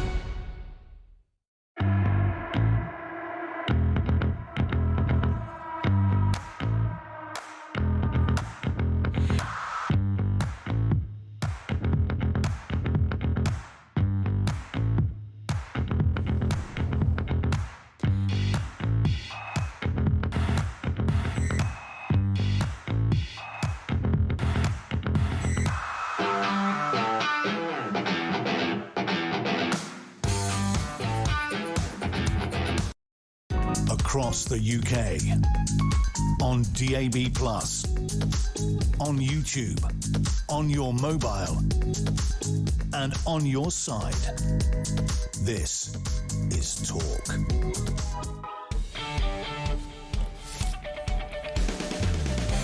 Well, it appears to be game over for the Prime Minister. You're listening to Talk Breakfast. Sir Keir Starmer expected to address the nation at some point today, potentially this morning, and reveal a timeline for his departure. Andy Burnham, our next Premier. Will he do a better job? Let me know your thoughts. 03444991000. Michael in Nottingham. Good morning, Mark. The only decent thing Starmer could do would be to call a general election and let the country decide. Gary in Bridgewater, to be completely honest, I don't want to hear another boring, pointless speech from Starmer. Step up to the podium, say goodbye and get lost. I left Labour the day Starmer was crowned. Am I returning now he's gone? Not a chance. A little known fact, Mark, in this country you are never more than 10 feet away from a ... Gary, well put. Samara Gill is our top reporter. Lovely to see you this morning, Samara, and plenty to talk about today. Great to be with you, Mark. Yes, my goodness. But it's a bit like Groundhog Day, isn't it? It's like we've been here before and Starmer hasn't sort of brought the goods. No, that's right. But I think that the furry animal will come out of the box today. We're expecting to hear from the Prime Minister at some point this morning. Number 10 is saying there's no update, but that doesn't tell us much, does it? Yeah, they haven't been telling us much at all in general. You know, since Makerfield, they've been saying, oh, Starmer's up in checkers, he's deciding his future, he's weighing up the plans. I think there's only one plan and one future that should be considered, and that's resigning. And I think that looking at all the politicians that did the media rounds over the weekends, looking at all the different leaks from every which direction, this will be a resignation. But you do never know with Starmer, because he's survived riots, rebellions, collapsing poll numbers, 1,400 council seats lost at the local elections, not to mention all the Mandelson drama.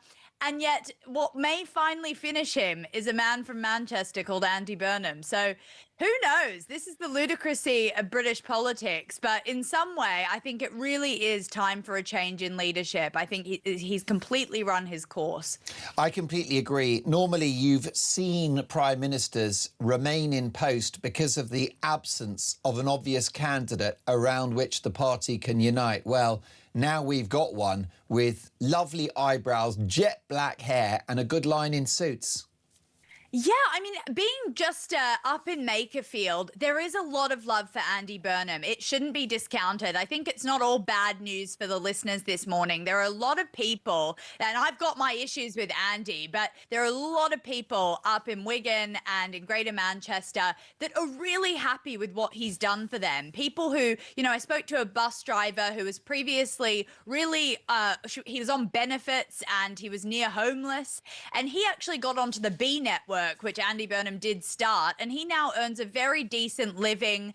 He retrained, he reskilled, and he was really happy with it all. And this is someone who was actually quite conservative beforehand, but was quite happy with the policies. That being said, Andy has had a very easy job being mayor in the past couple of years. Manchester's received a lot of investment from China, which he's kind of taken credit for and said that he's reinvigorated the region. The fact of the matter is that he's actually quite untested, and this was an election in a very, very small area that does not represent Britain really at all. And we need to think about, do we even know what Andy's position is on Israel-Palestine? Do we know that? Well, you know, we don't, although I doubt it's particularly supportive of Tel Aviv. Briefly, Samara, and I know you're going to be doing so much reporting today, it's going to be a very, very busy day as we likely see the resignation of a Prime Minister. A lot of our viewers and listeners, Samara, think we should have a general election. What say you? You know, I actually don't think that that's a good idea, and that might be an unpopular opinion, but I really think that Andy Burnham is kind of proper Labour, and that's still what people voted for. I think the issue with Starmer is that because of the 18 U-turns and 30 resets, he actually wasn't what the people voted for. And I believe that a lot of the backbenchers and frontbenchers do believe that Andy represents more of this sort of Labour populism that I think they believe will get them into the next election. And Westminster people are craven. Don't for a second think that this is really about changing the country. They saw Andy Burnham's win, and what they want to do is keep their jobs. But I doubt that there will be a general election. It really depends on the PM calling it or the Parliament deciding. We're back, aren't we, to turkeys and Christmas. Samara, I know you're on your way to Downing Street. Really looking forward to your coverage of this historic political moment for the country. Samara Gill, Talk's brilliant reporter. So much more to come. This is Talk Breakfast 8:02. A Prime Minister on the brink, and we've got this covered.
across the UK. On DAB+, on YouTube, on your mobile, and on your side. This is Talk.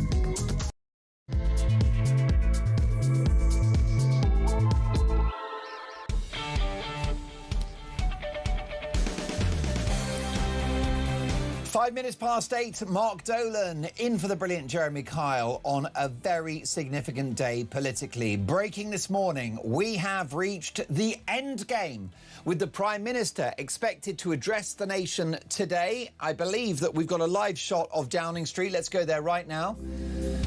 Well, there it is, that famous black door. We're expecting to hear from the Prime Minister at some point this morning or early lunchtime. Now, they were saying as early as 8 a.m. Number 10 have revealed there is no update on the Prime Minister's future. But from press reports over the weekend and our political insiders, it's become abundantly clear that the fat lady has sung, that Starmer's goose is cooked, that he is a stuffed political turkey. But what about the country? Our question this morning is a simple one. If Andy Burnham becomes a Prime Minister, will he do a better job? Will he be an improvement? Do you have any hope or faith in Andy Burnham to turn things around? 0344 499 1000. Text the word talk in your message to 87222. Leave us a voice note and let's talk.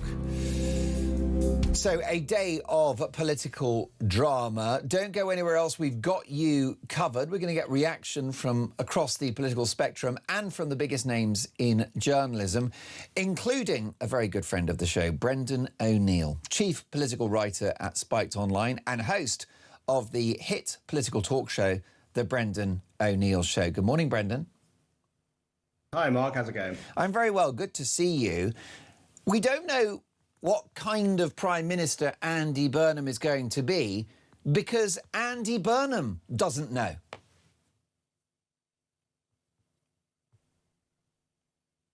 Yeah, we have no idea. I mean, isn't that the problem? Actually, at I all don't think he's. Kind of... I don't think he's decided. Yeah, that's a big. It's a big problem, huge problem. We have no idea what he stands for, really. He changes his policies all the time. He's a U-turner as well. Let's not forget that. The thing that worries me about Andy Burnham is that he seems to me to be an invention of the media. You know, there is no mass movement on the street saying, make Andy Prime Minister. Even, you know, the idea that he will just be crowned as Prime Minister, won't even have a leadership contest. This smacks of a coup. This looks like a coup, a man sweeping into Downing Street and saying, I'm taking over, I'll be better. I just feel like he's been blown up by the media. They treat him as some kind of great saviour of British politics. There's no proof of that whatsoever. So I think people who think the country will improve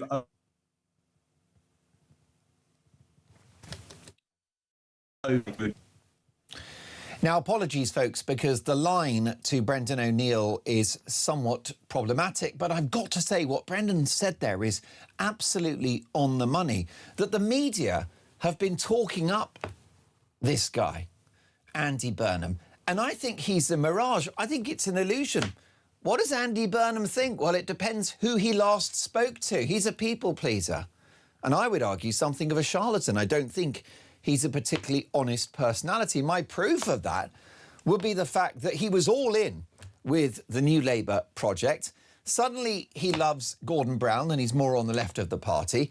Then he's a cheerleader for Jeremy Corbyn. And I think the reason why we should be very, very concerned is that there are figures on the hard left of the Labour Party like Clive Lewis, who was a big Corbyn supporter, Rachel Maskell, and, of course, John McDonnell, who was Jeremy Corbyn's shadow chancellor. These are the people that are backing Burnham. Now, if he gets into power and decides that he's going to reduce the welfare budget in order to secure the defence of this country, they're going to kick off. I think this has the makings of a civil war within the governing party of this country. Let's get some feedback. Chrissy has called the show. Good morning, Chrissy. Good morning, Mark. Nice to hear you. Delighted to have you on the show. Is Andy Burnham the answer for Britain? Well, I don't know him, but I don't think so. But then, you know, he might surprise us all. You never know. Well, that's exactly right. I mean, many are saying to me he couldn't be worse than Starmer. Is that a fair point? Well, yeah, I think so. Starmer isn't very good. He's a typical lawyer, isn't he? Well, I think that's exactly right. And my big worry about this guy, Chrissy, is that as with Starmer, we don't really have any ideas, any philosophy. He's a pragmatist. He just wants the top job. That's the trouble with all MPs, isn't it? They want power and money. That's all they care about. And they should start caring about the people. And Chrissy, what do you think of Starmer at the moment? Like, he's sat there in number 10 and he's probably preparing his resignation speech. Do you feel sympathy for him? No, not one bit. Not one bit. And why not? Why not?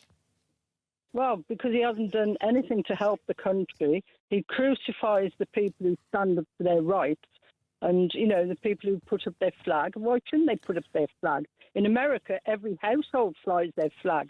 They're very proud of it. Here in Spain, I could fly my English flag if I want to, as long as I fly the Spanish flag as well. Quite right too. Well, I'm flying your flag, Chrissy. You've made a lot of good points. Thank you for joining us on Talk Breakfast. Have a lovely day. Bit of a scorcher in Spain at the moment. Even we're getting a heat wave. Isn't that good news? Herbie has called the show. Good morning, Herbie. Good morning, Mark. Well, what a morning it's going to be this morning. What a morning. I mean, bring your popcorn. Herbie, do you think Andy Burnham will do a better job? I don't think so at all. And I think Sir Keir Starmer's not going to resign anyway. I think he's going to dig his heels in and make us pay for us trying to remove him. I really do. I think he's going to be a stubborn son, so he's got nothing to lose, Mark. Absolutely nothing. So you think he might cling on? I mean, I wonder, therefore, whether, you know, if that was the case, that he's had a change of heart, because we were hearing, weren't we, Herbie, over the weekend, the mood music. He's in Chequers with his missus, Victoria, and it's over. Time for a dignified exit. Do you think maybe he's had a change of heart? He's had a change of heart. I don't think it was the intention in the first place. Another U-turn. It could well be, but I don't think he's going to give up that easy. He's got, as I said, he's got nothing to lose. He may well make us pay for us not liking him, and for us giving him the boot, you know, by the back door with Andy Burnham. Wow. I really do. Herbie, brilliant call. Have a go and have a good Monday. We will catch up soon. Tony is in West Sussex. Good morning, Tony. Welcome to Talk Breakfast. Another brilliant show, so I love waking up to your show. Anyway, you're very kind. Thank you, Tony. I've decided... Love waking up to you, Big Tony, and I bet you don't hear that very often. Right, what do you think? I mean, are you in a good mood? I had a Labour MP in earlier, and he had a spring in his step. He's excited about Andy Burnham. Are you excited? Yeah, well, you know, a Labour MP excited about anything, I wouldn't trust him as far as I could spit. Now, listen to me very carefully. If you borrowed £23 billion in May, that's £200 billion a year. Once Burnham gets into power, which he will, if he then shows similar traits to the money men around the world who lend us all this money, you know, lurching to the left and more taxes and this, that and the other, they'll pull the rug on him. They'll pull the rug and they'll say, no more money, interest rate 7%, which we can't afford to pay, and he'll lose his job and there'll have to be a general election because they'll insist on it. So I wouldn't worry too much about Burnham unless he decides to take the bull by the horns and come in and say, look, Starmer didn't work. Rachel Reeves didn't work. The only way I'm going to survive is going slightly to the right, which is benefit cuts, tax reductions, stop the boats, crime on the streets. And if he starts doing that and then goes to election in 9 months' time, I think he could win one. Tony, I'm so glad that you said that. You don't sound to me like a tribal man, and I'm not tribal either. I don't understand the people that say, I always vote this way or that. On election day, I always think, right, who's the best for this moment in time? And in fact, if Andy Burnham comes in, as you said, if he stopped the votes, if he tears up the ECHR and looks again at the Human Rights Act and the Refugee Convention and stops those votes, if he reduces public spending, shrinks the welfare budget, invests in the military, if he scraps net zero completely, which, by the way, the left-wing unions would like because it's good for industry jobs, then I'll praise him and you'll praise him too. The only problem you got, Tony, pigs might fly. Well, he's got an opportunity. You know, sometimes in life, God or somebody gives you a chance to do something. Now, he's got his chance. It's there in front of him. Starmer is a failure. We know that. We're all moving on. Now, this is the man coming in from the same party who's got a chance. I mean, he was brought up under Tony Blair. Tony Blair was more right-wing than left at the time. 100%. He made big decisions, you know? Tony Blair is the man that has said we should reduce the welfare budget. He's also the man that said we should get rid of woke. He's also the man, Tony, that said it's time to scrap net zero altogether. Yes, wake up, smell the coffee, guys. Mr. Burnham, you've got a golden opportunity for the country to turn around and say, all right, mate, we like what you're doing. We'll put you in. We'll give you another 10 years. Tony, I like the constructive note that you have struck, because what you're doing, which I think is the right thing to do, Tony, is to give this guy a chance. Now, I didn't vote for him. You didn't vote for him at all. But if he gets into number 10 and pretends to be left-wing in order to con those Labour backbenchers, pretend to be left-wing, you know, wear a rainbow badge and talk about socialism, and then if he actually gets in and does the right thing, as Tony outlined, then more power to him. Problem is, folks, I won't hold my breath. All we are saying is give Burnham a chance. What do you think? Will he be a better Prime Minister than the one we've got? 8:16, Talk Breakfast, some very big political names coming.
What they're ashamed of is the English flag. Scottish flag, fine. Welsh flag, fine. Irish, everything like that's marvellous. But no. We can't be English. And this has been going on for a long, long time. He would be Prime Minister of the most toxic political brand in the country at the moment, which is Labour. And that is what we will be battling against. Our Prime Minister is allegedly attacked by another nation and nothing is said. This is a reminder that Russia regards the United Kingdom as a hostile power.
Across the UK, on DAB+, on YouTube, on your mobile, and on your side.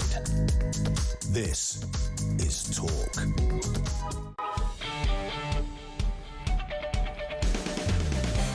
.19 Talk Breakfast, and political history is playing out before our very eyes and ears as we expect a statement from the Prime Minister in Downing Street at some point today. We're hearing he will resign and establish some kind of orderly transition for Andy Burnham to become our next Prime Minister. But is he the answer? Let's take a voice note on this very subject. Here is Nigel. Take a listen. So here's my prediction that I don't think many people are making. I think Andy Burnham will call a snap general election, and he'll do it really quickly. And here's why. Burnham will never be more popular than he is right now. He's reached the top job without announcing a single costed policy. It's all platitude. He'll look after the farmers, look after the pensioners, look after everybody. And not one of the friendly broadcasters has yet asked him how he's going to pay for any of it. So while the illusion holds, the maths work for him. The right vote is split between Reform, Reclaim and the Tories. And the BBC spent the last few weeks damaging Reform with the Question Time stitch-up and the way they twisted Farage's cold rage line. So put a media honeymoon for Burnham on top of a split right and he just gets it over the line. Nigel, what a brilliant voice note. And I'll give you my reaction. I completely agree with you. I think there is a solid chance that Burnham goes straight to the country. As you've said, he is going to be provably more popular in September or October of this year than he will next February, next May and the years ahead. I mean, by the end of this Parliament, no Labour Prime Minister can win. But he can use the Burnham bounce, and I think there's a chance he will. And what he can do is he can make a speech, Nigel, and he can say, look, a lot of you are arguing that I don't have a mandate, that no one voted for me. And do you know something? You're absolutely right. I have no mandate, which is why I'm calling a general election. Will he do it, Nigel? I think there's a split. I think it'll be the right thing to do. He gets his mandate. He can have his manifesto pledges. And I think, like you said, he wins by a whisker. He'll lose Labour seats, but possibly a majority, or at least a hung parliament in which Labour is the biggest party, at which point he gets 5 years. I think there is the flip side to that. If Andy Burnham is just a shallow, ambitious man that wants the top job, then he'll take the 3 years and then he's part of history. And who knows where we go after that. But look, keep those opinions coming. Do you think we'll get a snap election? And what about Burnham? Will he be a better Prime Minister than the incumbent? Delighted to welcome Amir Kotecha now, CEO of the Centre for Government Reform. Lovely to see you, Amir. Hi, Mark. And the instruments of government will be freaking out right now, won't they? Because the bureaucracy, the civil service, they don't like change. Yeah, I think that's right, Mark. I mean, I remember I was at the gates of the Foreign Office just a few meters from the door of number 10 when Cameron resigned. And now these things are becoming more frequent, right? We're frequently seeing prime ministers not seeing out their full term. I think, frankly, in Starmer's case, he's only got himself to blame. I mean, you know, he came in with absolutely no plan. He had 4 years, by the way. People often forget this. 4 years as leader of the opposition. Correct. Care for government, and doesn't seem to have done anything at all in that time at all. So came without any idea whatsoever about what he wanted to achieve, save a bit of vindictive class warfare. And so he's only got himself to blame. But you're right that the machine, the blob, they don't like this because it does cause a certain amount of instability. Well, you're so right. And many might argue that it's a platitude to say that he had no plan. He, of course, would challenge that. But we have the evidence, don't we? Upwards of 20 U-turns. If you have that many U-turns, a plan you did not have. Yeah, I think that's right. And I think really it's unforgivable. I mean, the Labour Party had 14 years to prepare for this. And the argument that Starmer gives, or seems to give, is that, oh, he was focused on internal party management, or that he asked Sue Gray to do it all and she never got round to it. The arguments, frankly, are absurd. I mean, he's meant to be this sort of conscientious lawyer. And so I think the one thing that the public probably expected is that he would do his preparatory work and actually do a bit of prep for office. But it doesn't seem to be the case that he did. And I don't know why, frankly. Well, you're so right, because his brand before the election was to be the grown-up in the room, a boring pen pusher. You know, we've had enough of big personalities like Boris Johnson. It's time for someone that loves the red box, loves the detail, loves a spreadsheet. Well, if we look at the circumstances around the appointment of Peter Mandelson, that was chaotic and improper. We've had all the U-turns. And, of course, now we have all of this political drama playing out. Amir, what about this idea that Andy Burnham might need 2 to 3 months to prepare for office? Does that wash with you? Well, I think that's what they're suggesting, that the actual change of PM may happen in more like sort of September or later on in the summer to give him that time. I think it's worth pointing out, part of it seems to be Burnham preparing for office, i.e. putting a team together and working out what he wants to do. But I think part of it also seems to be a bit of a sop to Starmer, to allow him to leave with a bit of dignity and furnish a bit of a legacy. So, for example, the suggestion is that there's an important NATO meeting happening in Turkey on 7th, 8th July. And the idea is that, you know, Starmer could perhaps go to that as a bit of a swan song, one final family photo with world leaders, you know, and then there's another EU meeting. So I think it's partly about Burnham preparing for office, but it's also partly about, you know, allowing Starmer to go off in his own sort of slightly. As someone with a capacious understanding and knowledge of Britain's system of government, do you think that it would be the right thing for the country for Andy Burnham to take a couple of months and prepare for power? Is that a positive move? Is that a grown-up way of doing things? I mean, I've got no problem with that. I think the big lesson from all of this is that, you know, it's not enough to turn up on day one as Prime Minister and go to the civil service and say, OK, here's what I've been thinking. Can you put it into action? The blob have a mind of their own, frankly, and you've got to come in with a fully worked out plan for what you want to do. This is the lesson that Nigel Farage and Kemi should be taking. Yeah. I mean, on Burnham specifically, I don't mind if he takes a few months to prepare, but I hope he uses that time wisely because the country's in a very bad way. And do the civil service take notice of the idea of a politician having a mandate? Does he carry less authority, Burnham, having not won a general election? Do the civil service think in that way? To some extent. I mean, you know, the most important thing, I think, for the civil service is that they think that the person is going to be there for a significant period of time. I mean, if the civil service think that, you know, they'll be there today, gone tomorrow, then that really does impact your authority and your ability to get things done. I mean, if they think that actually Burnham has got 2-3 years, then I think he'll be okay, right? Even without a mandate of his own. But I think, you know, I saw when the civil service were head over heels, frankly, when the Labour government came in, because they thought, finally, we've got a period of stability. And, well, it hasn't really worked out that way. We're seeing just as much instability as we did during the Tory years.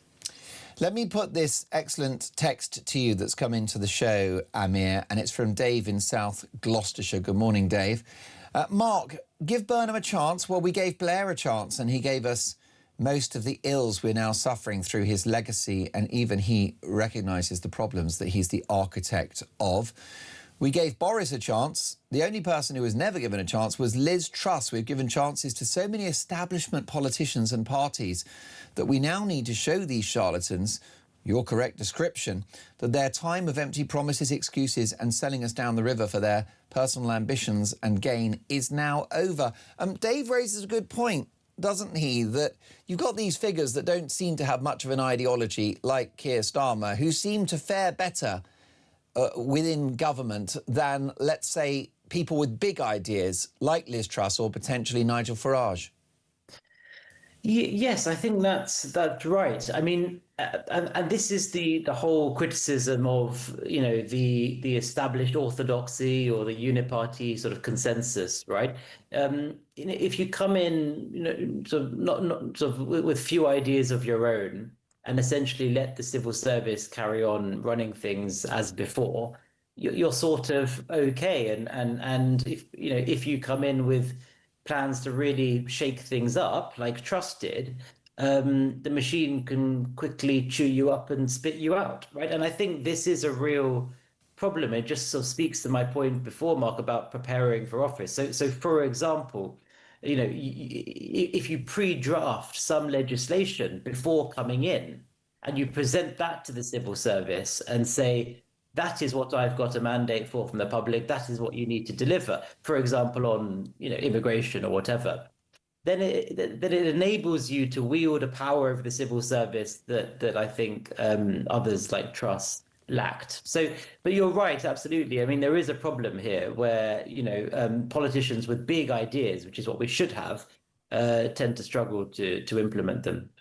Even Mrs. Thatcher back in the day, who had to battle an internal war in her party with the so-called Tory wets. The definitive book about Margaret Thatcher by Hugo Young was called One of Us, because in every meeting she would say, is so-and-so one of us? Were they signed up to her radical political project? Amir, do we focus too much on politicians and not enough on the machinery of government? Well, yes, in short, I think we do. I mean, this is why since leaving, I did 11 years in government in the Foreign Office, and since leaving, I've been focusing on the machine because politicians, Amir, are only half the story. Yeah, exactly that. I mean, so this organisation, the Centre for Government Reform, which I've set up, is all about focusing on the machine, because until we fix it, nothing will get done. So the mandarins, they wield a huge amount of power, which often is not recognised. I mean, Dominic Cummings has been talking about this for a very long time. It's absolutely key that our politicians get a grip on it.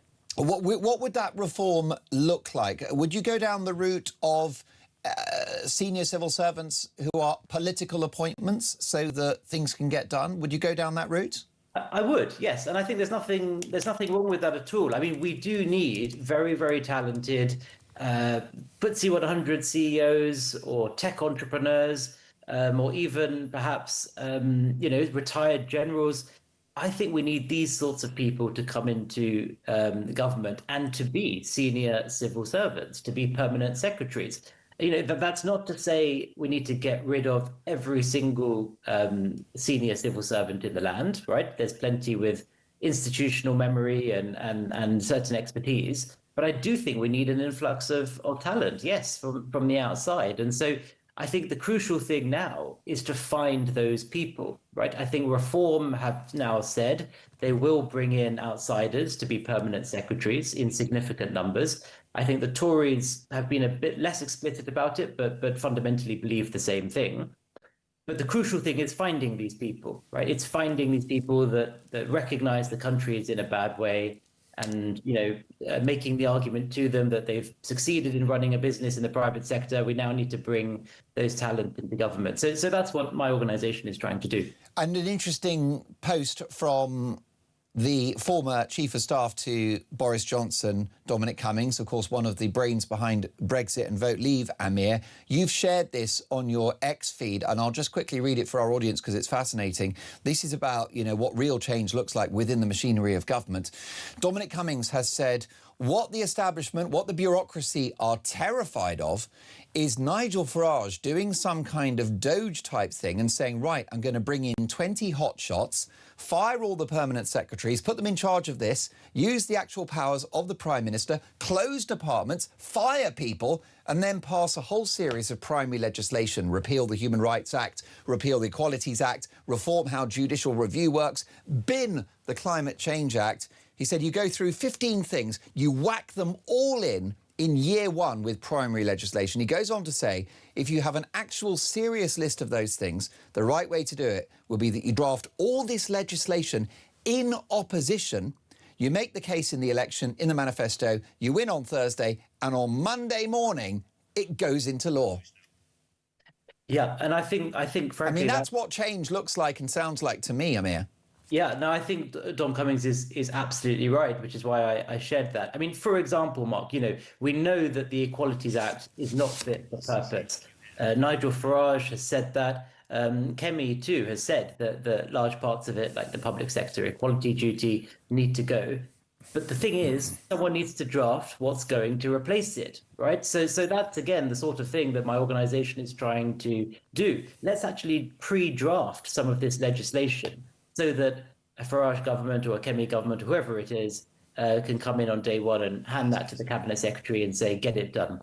No man better to fix the machinery of government than the man who understands it so well. Amir, what a privilege to have you on the show. Amir Kotecha is the CEO of the Centre for Government Reform. I know this civil service bureaucracy stuff, Mark. It's a bit boring, isn't it? But what it is, politicians are only half the story. Here's a voice note from Dave.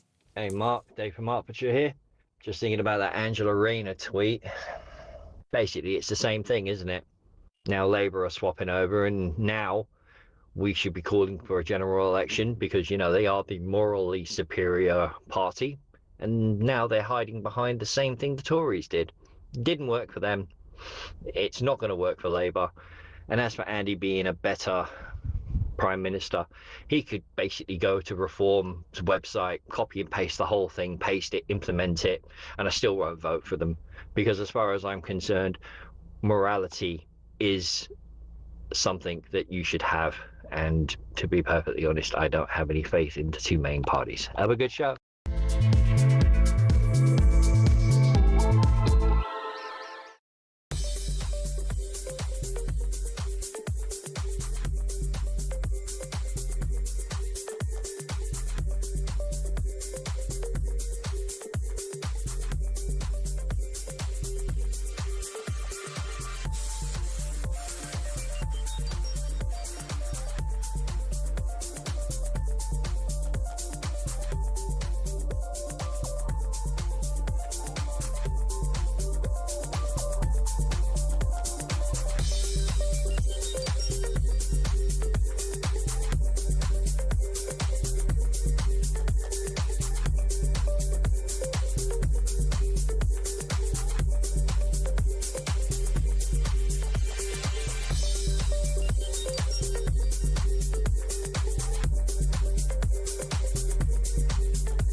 Across the UK, on DAB+, on YouTube, on your mobile, and on your side. This is Talk.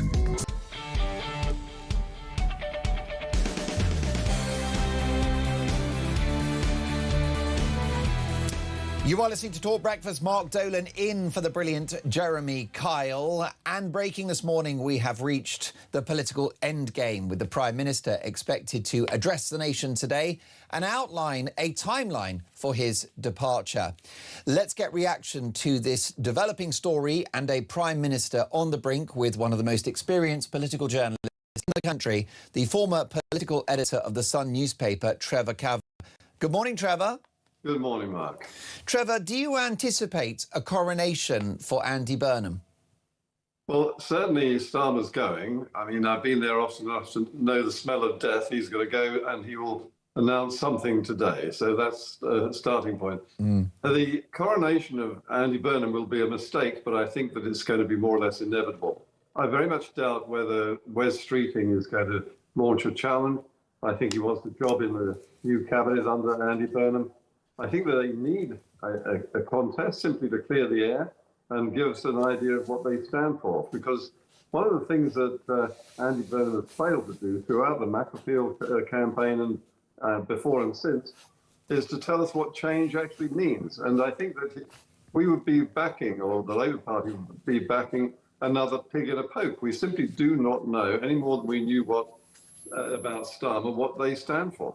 And what I'm concerned about, Trevor, is that some of the loudest cheerleaders for Andy Burnham are on the left of the party. You've got Clive Lewis, you've got the former Shadow Chancellor under Jeremy Corbyn, John McDonnell, and you've got Rachel Maskell, Trevor, who just this weekend said capitalism is not progressive.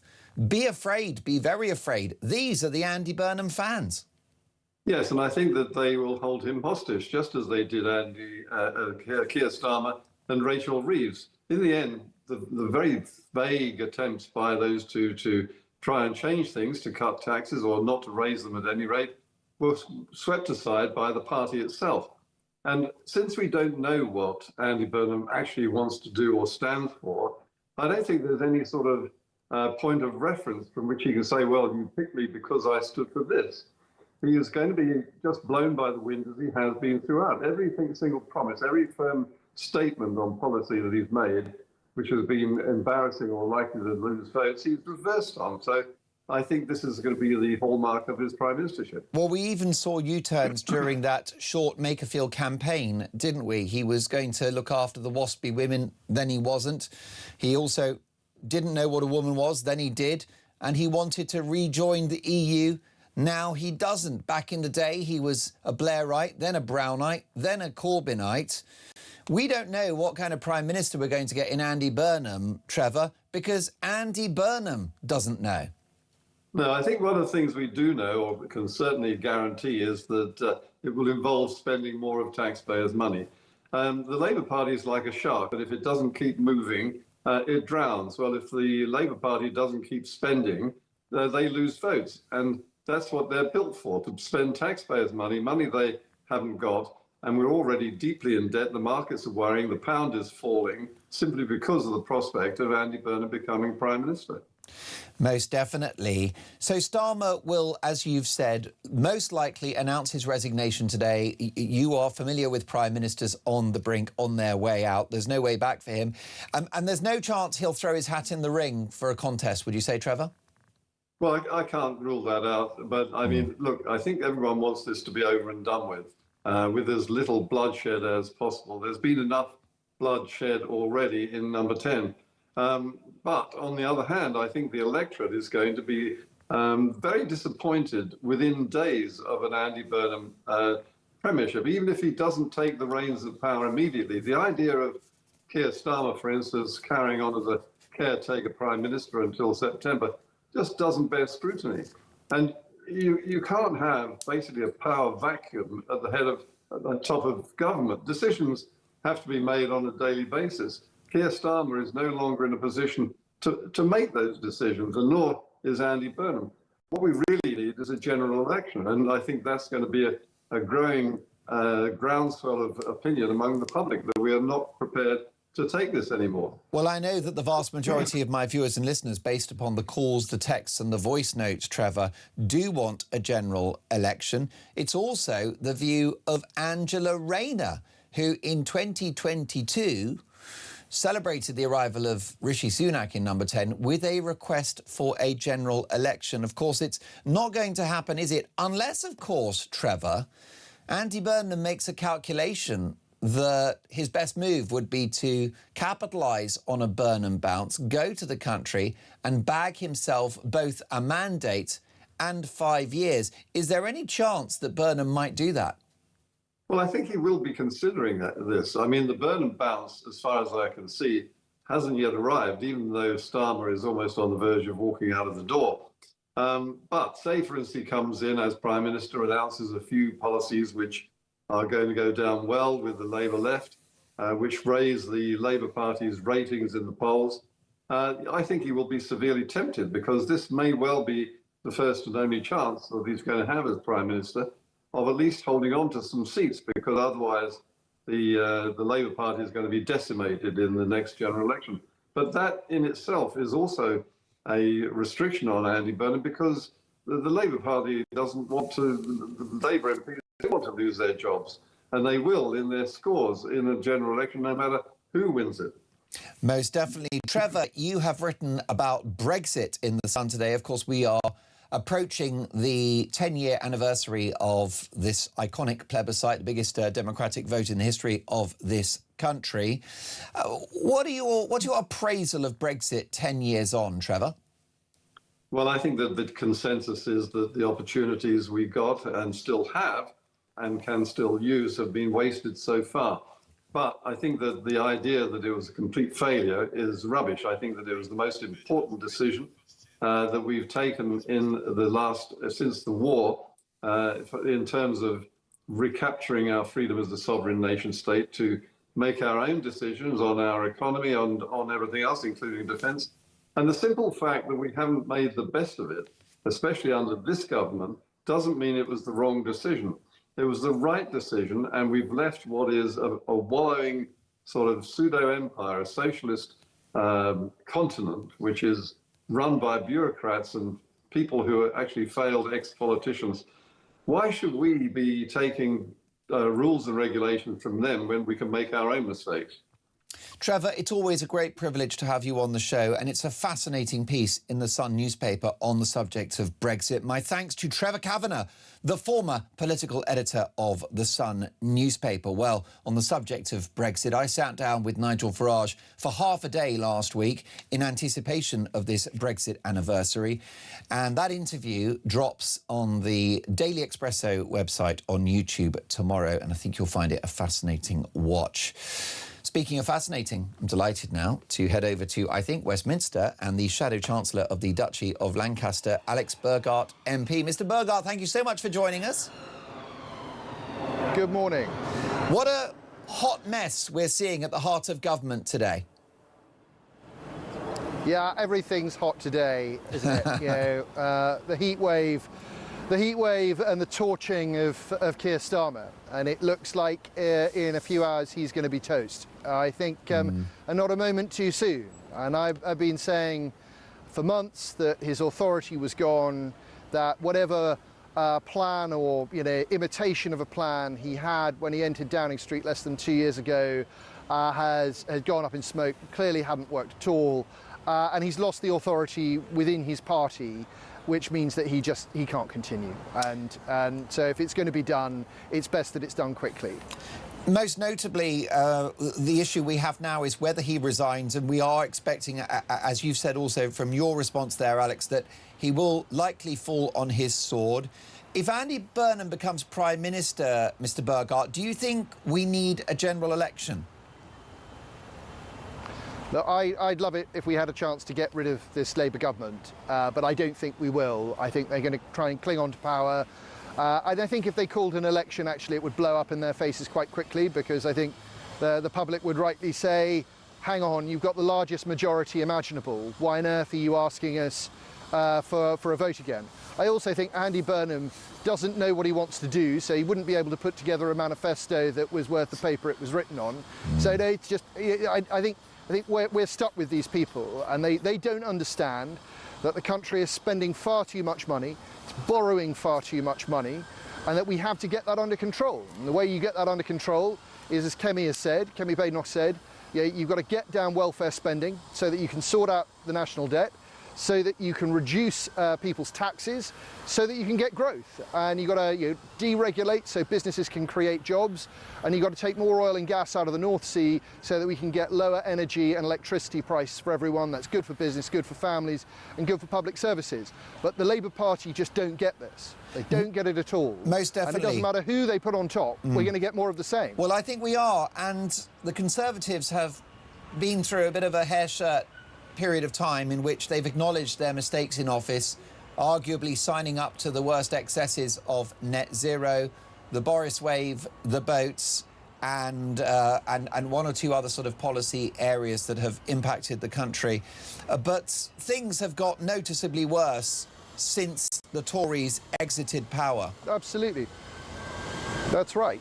And Keir Starmer has failed. He doesn't understand what the root causes of the country's problems are, and the Conservatives are under new management.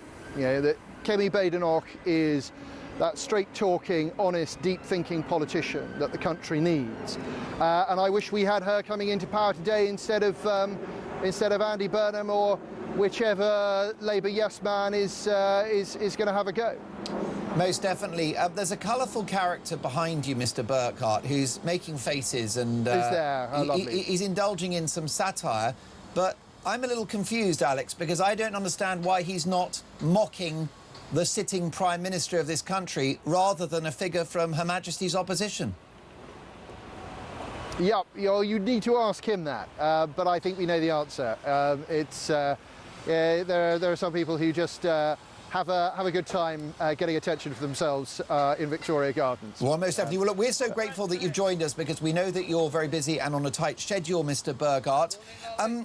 What do you think the UK will look like by the time of the next election if Burnham stays in post as Prime Minister until, let's say, 2029? Where will we be in 2.5, 3 years' time under this Labour government, do you think? We'll be much poorer. There will be more people who will be out of work. There will be more businesses that will have gone to the wall. And this left-wing economic experiment will end the same way that all left-wing economic experiments do. It will end with disaster, and with disaster for the country. And it will take a Conservative government to come in and clean it up. Now, you've had some recent electoral success in Scotland, and your boss, Kemi Badenoch's personal ratings are very high, Alex. And I think the Conservative offer is proving to be increasingly strong and attractive. That said, the Conservatives can't get back into power without some sort of collaboration with Reform UK. The numbers just don't add up otherwise, do they? Look, we're probably 3 years away from a general election. And I think that if the Conservative Party carries on its current trajectory, carries on showing that it understands what needs to be fixed and how it needs to be fixed, we can win. And you might as well do that with. Why don't you do that with Nigel? Because let's be honest, Alex. If you went and had a pint with Nigel, I'll tell you what. You agree, Alex, with Nigel on probably 90% of political issues. So here's you probably like him. I bet you like him. I've never had a conversation with him, actually. Okay. And but I'll tell you this, right? Reform don't have a defence policy. They don't have a foreign policy.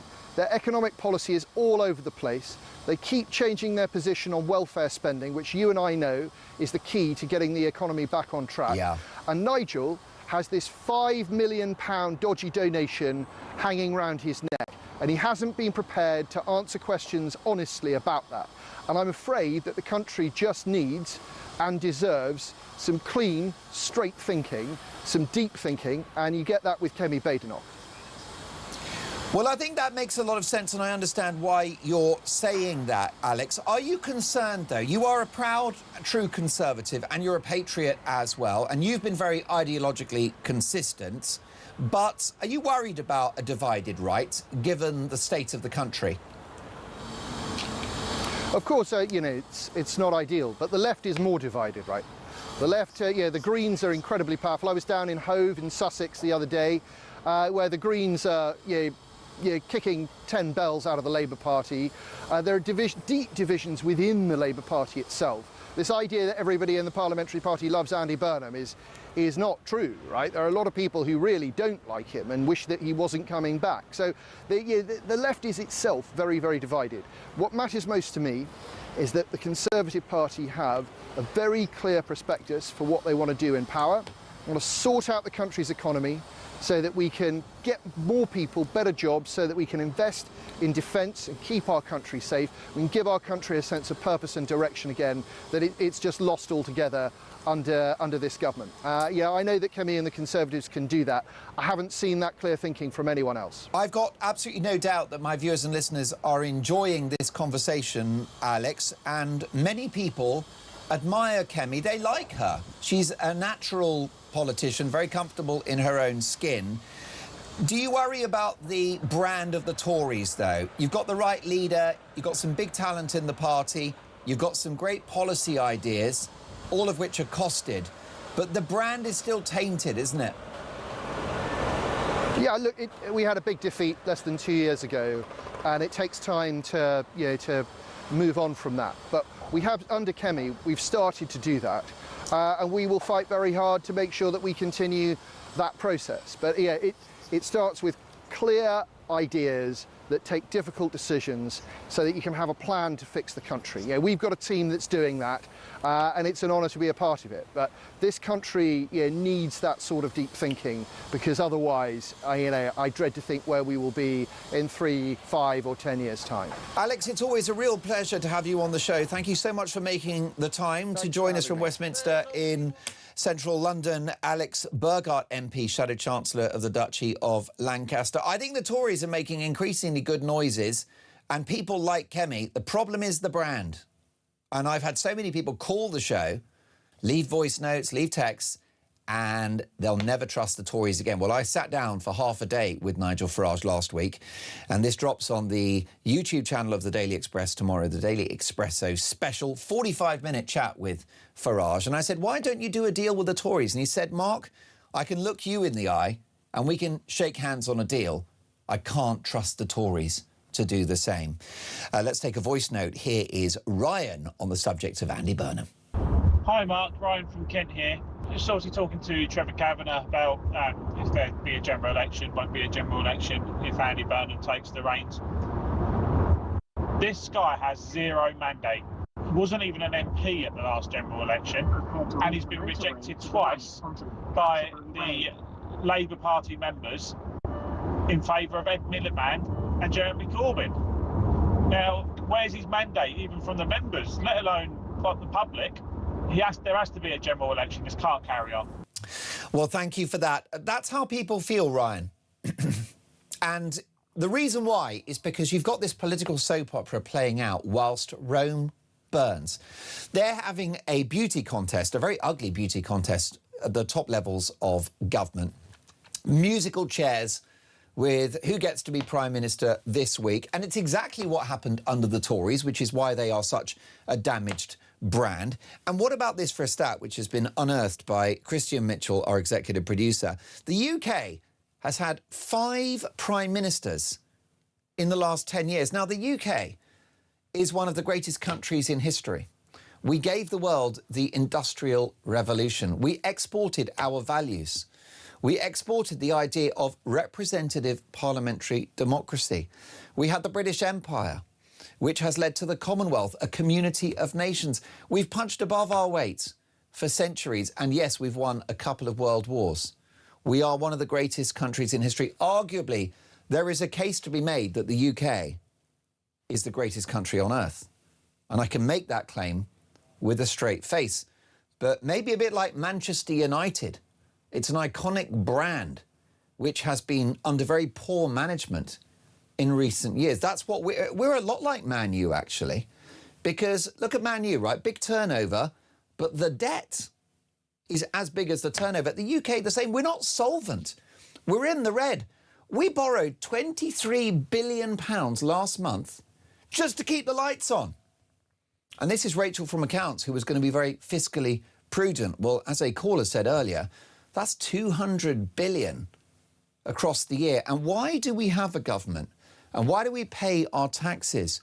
We do so that they can run an economy and run a tight ship and have the spreadsheets and make sure that we live within our means. They've got to make sure that we police the borders, law and order on the streets, have an infrastructure. None of that's happening. We've got potholes, debt, the highest tax burden since the Second World War, a divided society because of the failed multicultural experiment. It's a hot mess. We are governed by idiots. We need conviction, we need leadership, we need change, and I'm not sure that Burnham is that change.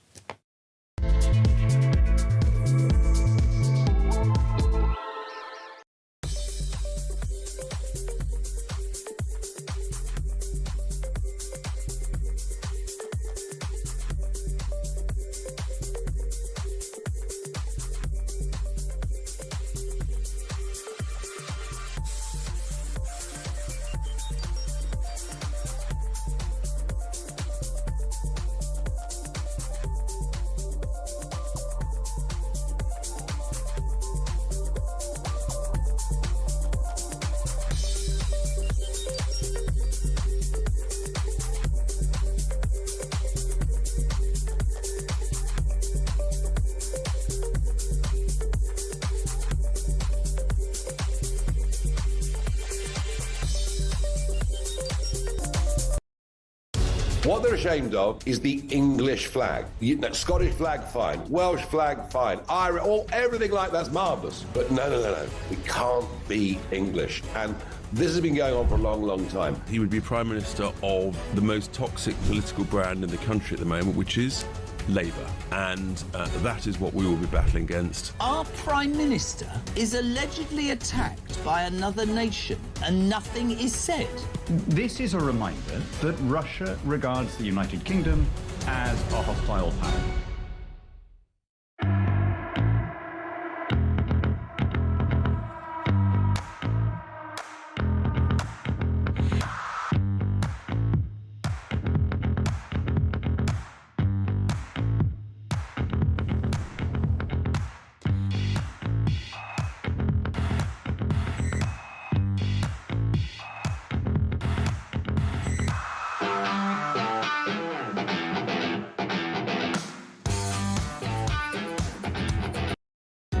across the UK. On DAB+, on YouTube, on your mobile, and on your side. This is Talk.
Across the UK.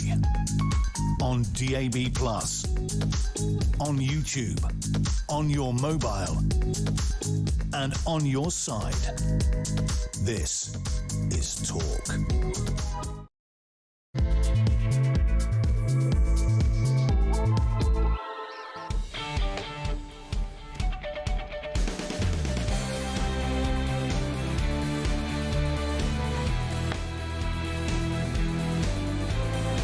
One or two things to talk about this morning.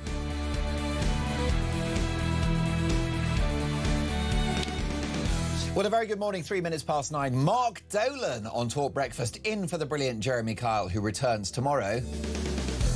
And breaking this morning, we have reached the political endgame, with the Prime Minister expected to address the nation, an outline of timeline for his departure. We may hear from the Prime Minister within the hour. And if you're watching on YouTube, just head to YouTube, search Talking Up, we pop. We can actually give you some live footage now of 10 Downing Street, see where we're at. And there is the famous black door, and there is a figure outside 10 Downing Street, and it's Larry the Cat, who I think should be in charge because he's got the killer instinct, hasn't he? We also have the news that the podium guy, the iconic podium guy, who, let's be honest, has been far too busy over the last few years, this is the man who comes to Downing Street and he gets the podium out up front so that, once again, a Prime Minister can resign. We are expecting the Prime Minister at the steps of Downing Street in the next hour or two. It could spill over into Julia's show, Julia Hartley-Brewer, live at 10 a.m. But either way, keep it talk. We've got you covered. And our question this morning is a very simple one.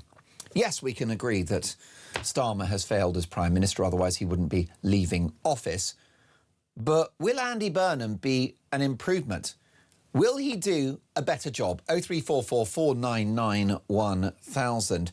Paul has said, good morning, Mark. Starmer has the perfect opportunity to create a legacy, declare a general election, announce a date, then step down as leader of the Labour Party and let Burnham step in as party leader, so he has to come up with his own manifesto. Well, that would be lovely, Paul, because what you've described there is democracy, which is a somewhat alien idea to the political establishment of this country.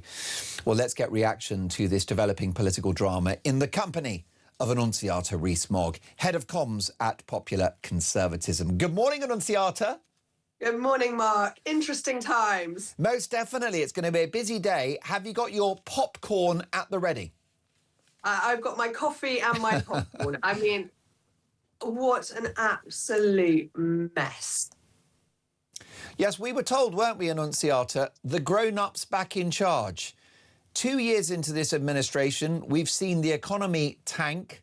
We've seen the boats continue to come on a daily basis. I think it's about 80,000 people that have broken into the country illegally since Starmer became PM. The highest youth unemployment in Europe, the highest energy prices in the developed world. Oh, and we borrowed £23 billion last month, Annunziata, just to keep the lights on. Yeah, no, it's been an absolute disaster. And I think one of the greatest ironies is that Burnham is now saying, I need 3 months to prepare. He's been plotting this since the end of last year. He was looking around for MPs who'd quit. He couldn't find one, or he couldn't find one with a seat he wanted. He was banned from standing by the NEC for the February by-election in Manchester, Gordon and Denton. He's had months and months, and he's still not ready. Now he wants 3 months, and he wants a coronation. This is a big mistake the Tories learned the hard way. That's not a sensible way to go. Burnham has no mandate. Paul, your caller, was absolutely right.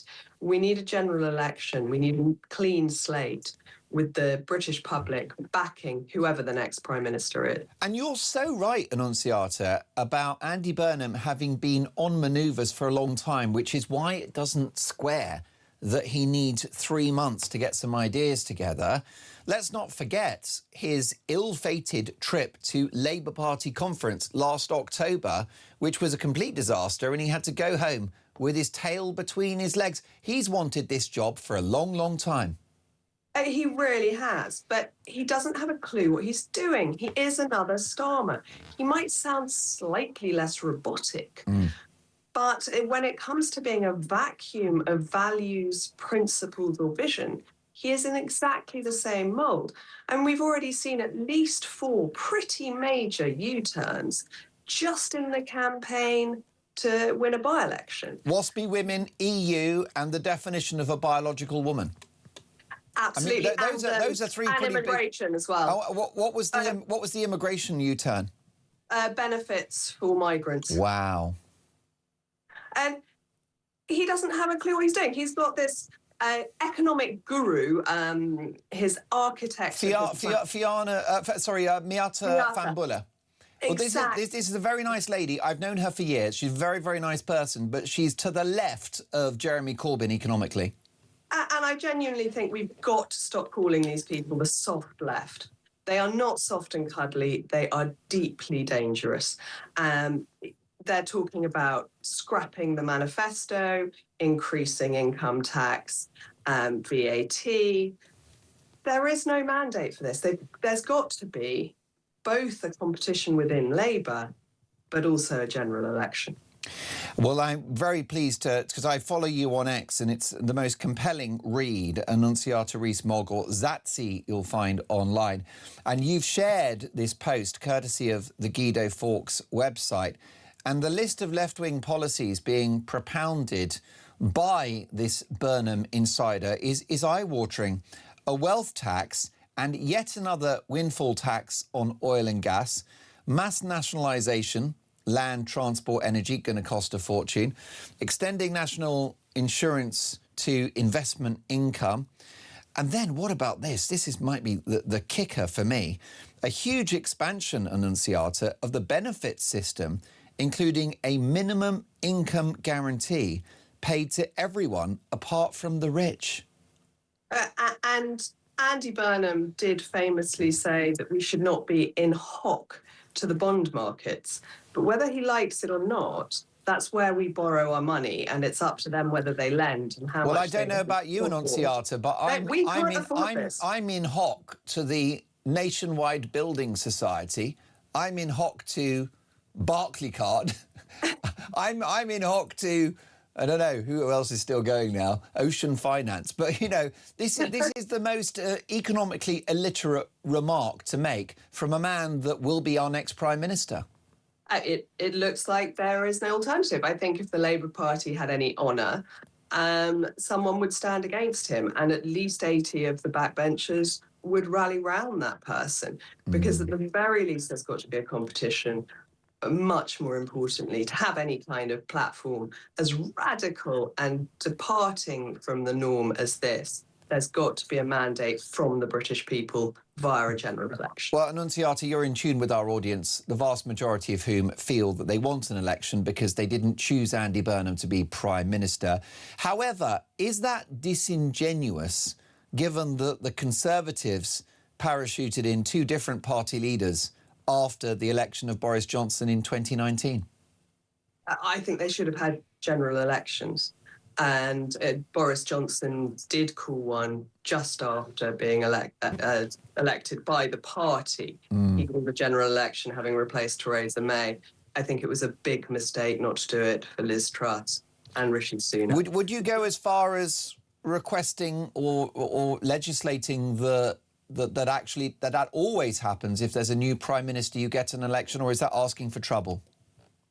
I haven't really thought through if the Prime Minister dies in office, right. Whether you have to. But I think when it's this kind of political manoeuvring, where it's the internal party falling to pieces, where it's a psychological change in what the party's policies are likely to be, then there should be an obligation.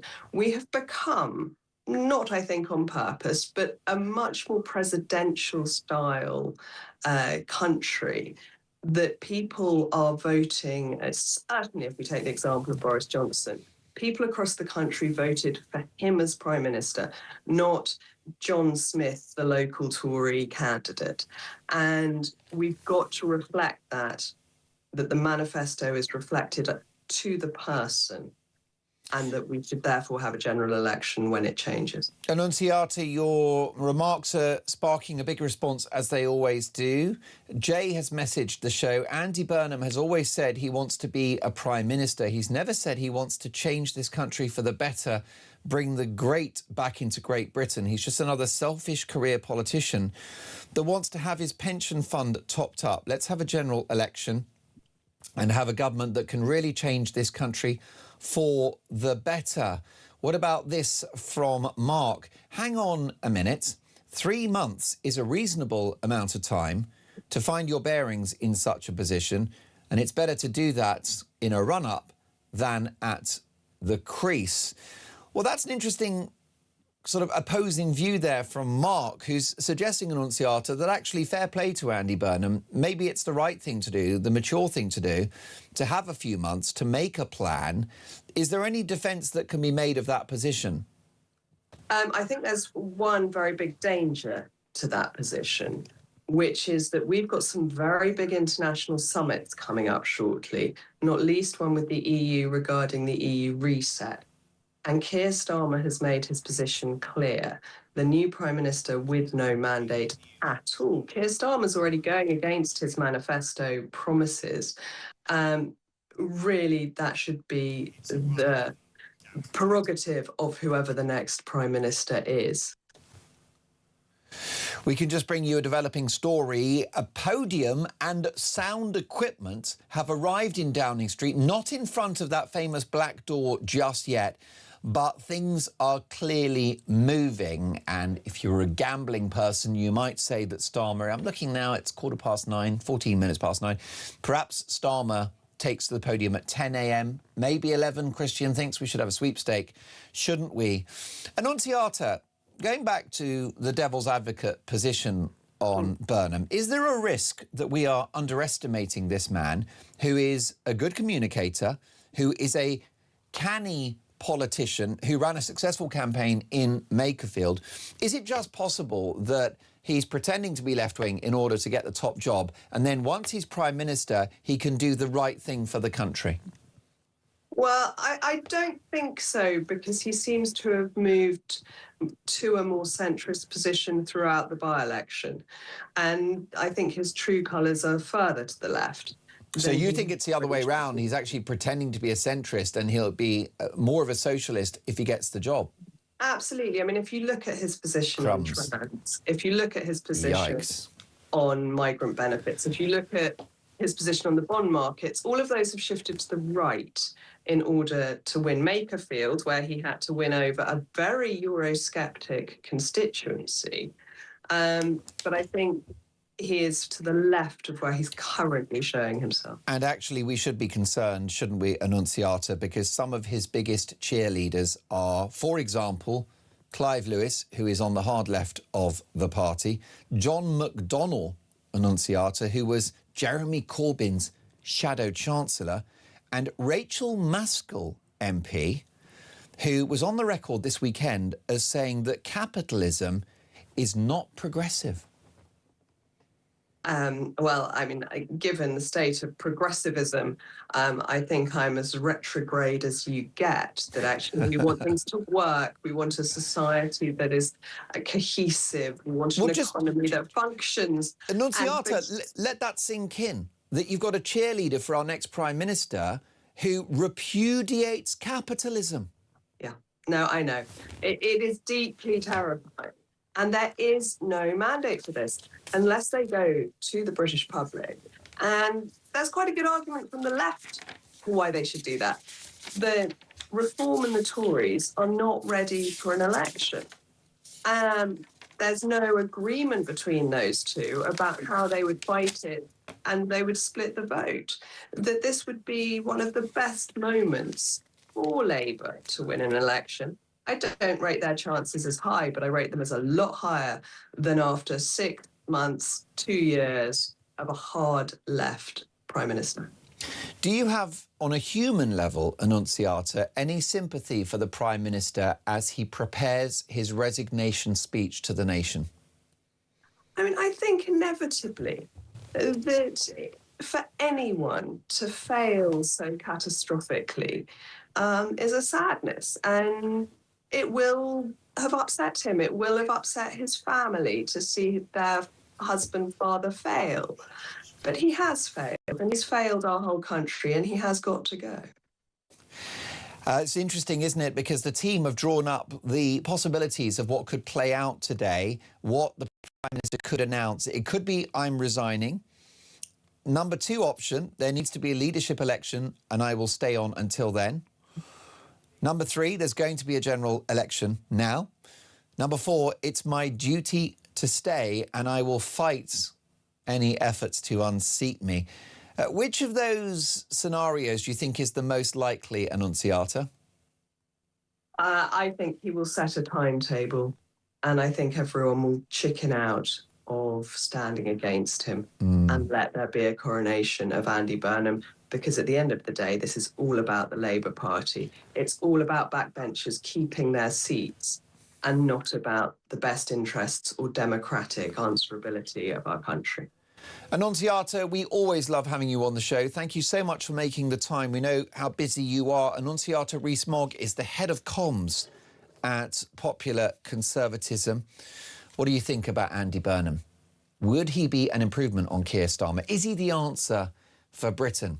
Let me know your thoughts. Do you have any faith in this man? 0344 499 1000.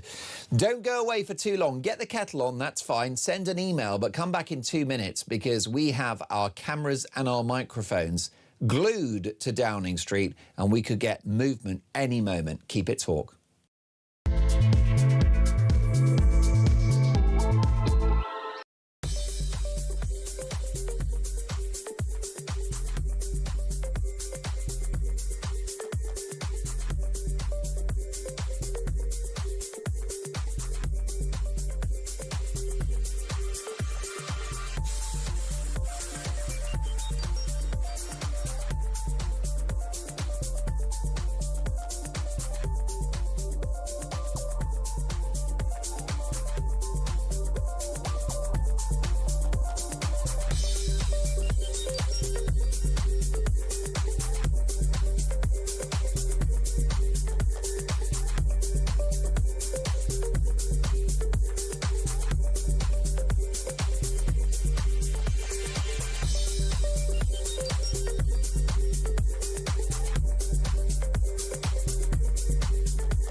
What they're ashamed of is the English flag. Scottish flag, fine. Welsh flag, fine. Irish, everything like that's marvellous. But no. We can't be English. And this has been going on for a long, long time. He would be Prime Minister of the most toxic political brand in the country at the moment, which is Labour. And that is what we will be battling against. Our Prime Minister is allegedly attacked by another nation and nothing is said. This is a reminder that Russia regards the United Kingdom as a hostile power.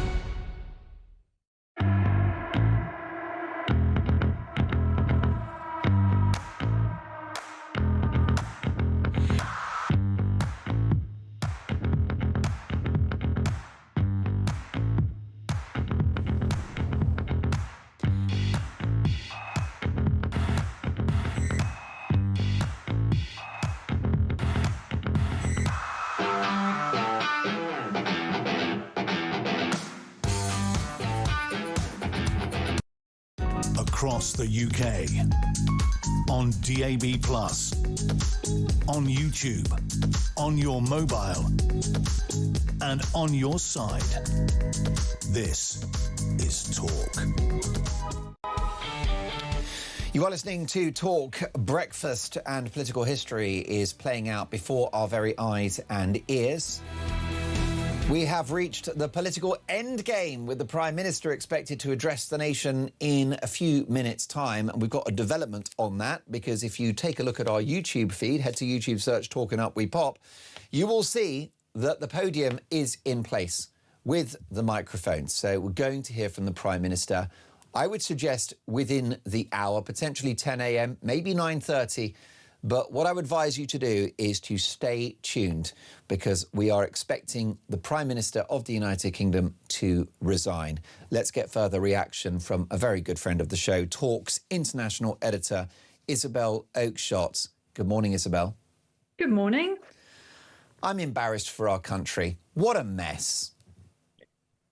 Well, it is. I mean, it just seems to be a constant churn of prime ministers. You know, it used to be Italy that had this problem, constantly changing administration. And now they've actually had in Italy quite significant stability under Giorgia Meloni, whereas we seem to continually be lurching from one suboptimal, at best, prime minister to another. Keir Starmer has been an absolute catastrophe for our country, and I don't think many of our listeners and viewers will be shedding any tears at his likely imminent departure. But unfortunately, it looks very much as if we're simply going to be landed with another socialist who is perhaps even more to the left than Starmer was. And I think a lot of people will be quite outraged, actually, at the kind of just changing of the guard like this with the nation having no say whatsoever. I mean, if Burnham has a radically different agenda to Starmer, we, the voters, haven't been asked whether we want it. Most definitely. And I'm so confused about Andy Burnham because I'm not sure whether we'll get the Blairite or the Corbynite. Have you got any ideas there?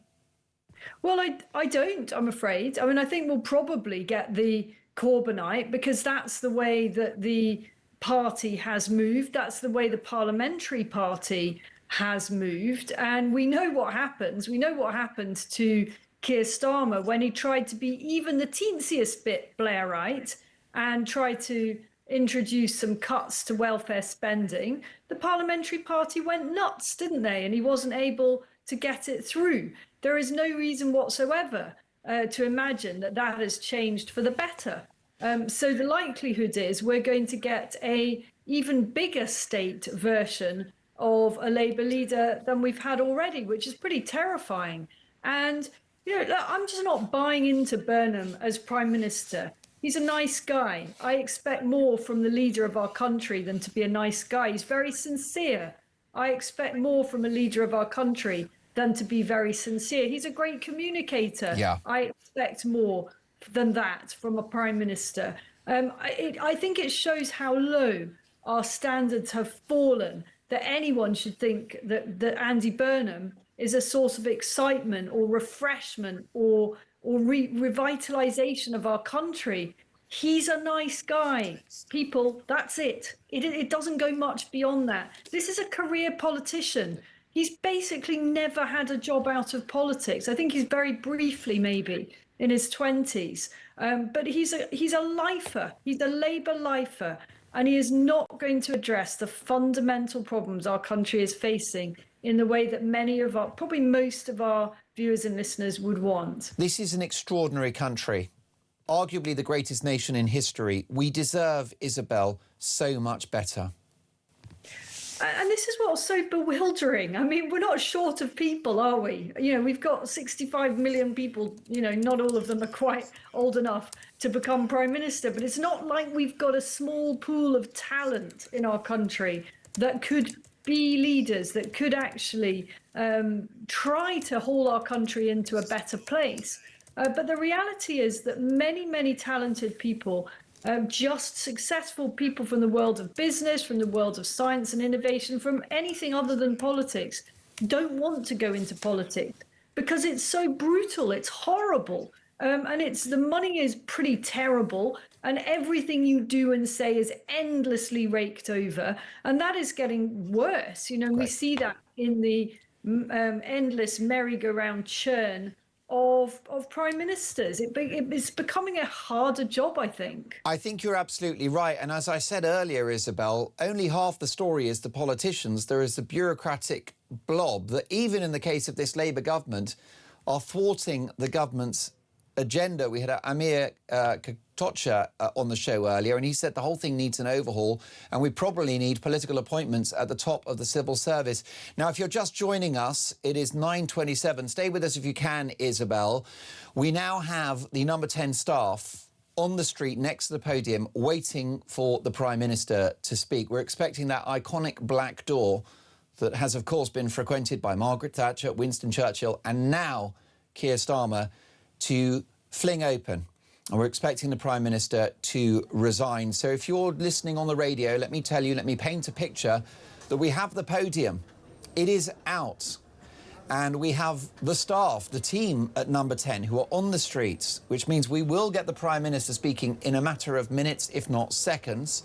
David Lammy is out there as well. Some of the most senior figures from this government and the Cabinet are on Downing Street now, waiting for the Prime Minister to address an expectant nation. It's hard to believe, Isabel, isn't it, that this is a man that won a landslide victory less than 2 years ago?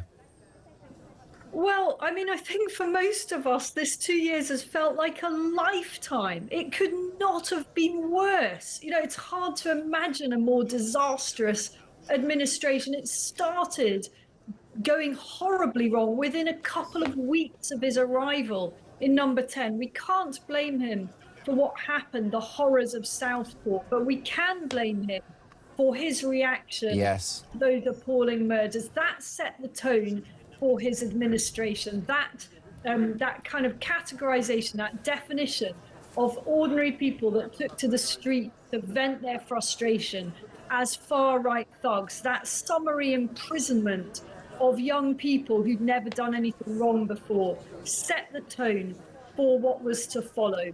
And it has been a theme throughout his administration to continually pose as a uniting figure whilst smearing millions of good, decent people in our country as far-right, as racist, as hating people, when in fact they're really primarily concerned by the collapse in their communities, by the collapse in their job prospects, by the collapse in public services. And he's never understood that.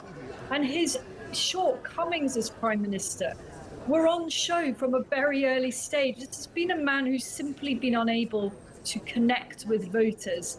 And I think one thing I will say for Andy Burnham is he will be better at that. He will at least sound as if he understands a few things. But I think very quickly the sheen will come off this new administration if it is going to be an Andy Burnham administration. We don't know that before yet.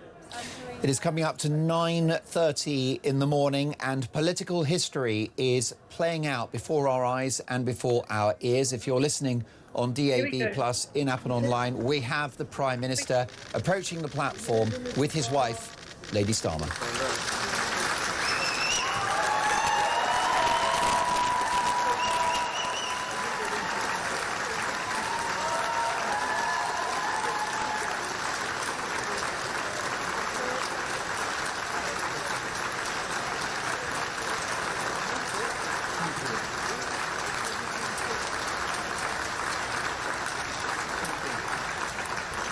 Walking up this street 2 years ago was the proudest moment of my life. A new Labour government, the first in 14 years. A page in our country's history turned after years of disappointment and despair. The chance to change the lives of millions of people for the better. That's what I came into politics for. The journey to that point was not easy. 6 years ago, I inherited a Labour Party that was politically, financially and morally bankrupt. I was told time and time again that my party was finished, that we were consigned to history, that a landslide majority was impossible. But we proved those people wrong, because we changed our party, ripping out the poison of anti-Semitism, restoring trust on the economy, defence and national security, and becoming a party that stood proudly with, not against, our national flag. The hard work of change was with a singular purpose, not power's sake, but to change Britain, to build a fairer country with dignity and respect, where everyone is seen, everyone is valued, wealth and opportunity for all, not just the privileged few. And look at what we've achieved in just 2 years. An economy that is stronger, growing faster than our peers. Wages rising faster than inflation in every single month since we came to power. Investment secured, infrastructure being built. An end to austerity, with the fastest fall in NHS waiting lists for 17 years. The biggest improvement in rights for workers and renters in a generation. The biggest uplift in defence spending since the Cold War. Small boat crossings falling, asylum hotels closing, protecting young people from social media, and 500,000 children being lifted out of poverty because of the choices that I made. Our reputation in the world restored, with Britain once again standing up for decency, respect and the rule of law, securing trade deals, standing with Ukraine, standing up for our values and rebuilding our relationship with our allies in Europe. Change promised by a Labour government, change fought for by a Labour government, change delivered by a Labour government. But I know the question being asked now is not who was best placed to change the Labour Party, to take us into power and to begin the vital work of improving lives for millions of people. Those questions have been answered. The question my party is asking now. I have heard the answer of my parliamentary party to that question, and I accept that answer with good grace. Every decision I've taken has been about putting the country I love first. That is why I will resign as leader of the Labour Party. I have spoken to His Majesty the King this morning to inform him of my decision. I will ask the National Executive Committee of the Labour Party to set out a timetable with nominations opening on the 9th of July and completed by the summer recess. In the case of a contest, this will ensure a new leader is in place before Parliament returns in September. I will remain in post as Prime Minister until the contest is complete. And I will do everything I can to ensure an orderly handover of power. I will also give my successor my full and unequivocal support, knowing that they will inherit a Britain that is far stronger and fairer than the one I inherited 2 years ago, better prepared for the challenges ahead and better able to ensure the Labour Party secures a second term in office. I want to thank all of those friends and colleagues who have been at my side for these past 6 years or so, for their incredible commitment, service and support. I want to thank the brilliant Number 10 staff and our country's extraordinary civil service who dedicate their lives to public service. And when I leave the biggest job in the country, I shall spend more time on the most important job, being the best husband I can to my fantastic wife, Vic, who has been a rock by my side through good times and bad, and being the best dad I can to my beautiful children, who are my pride and my joy. Thank you very much.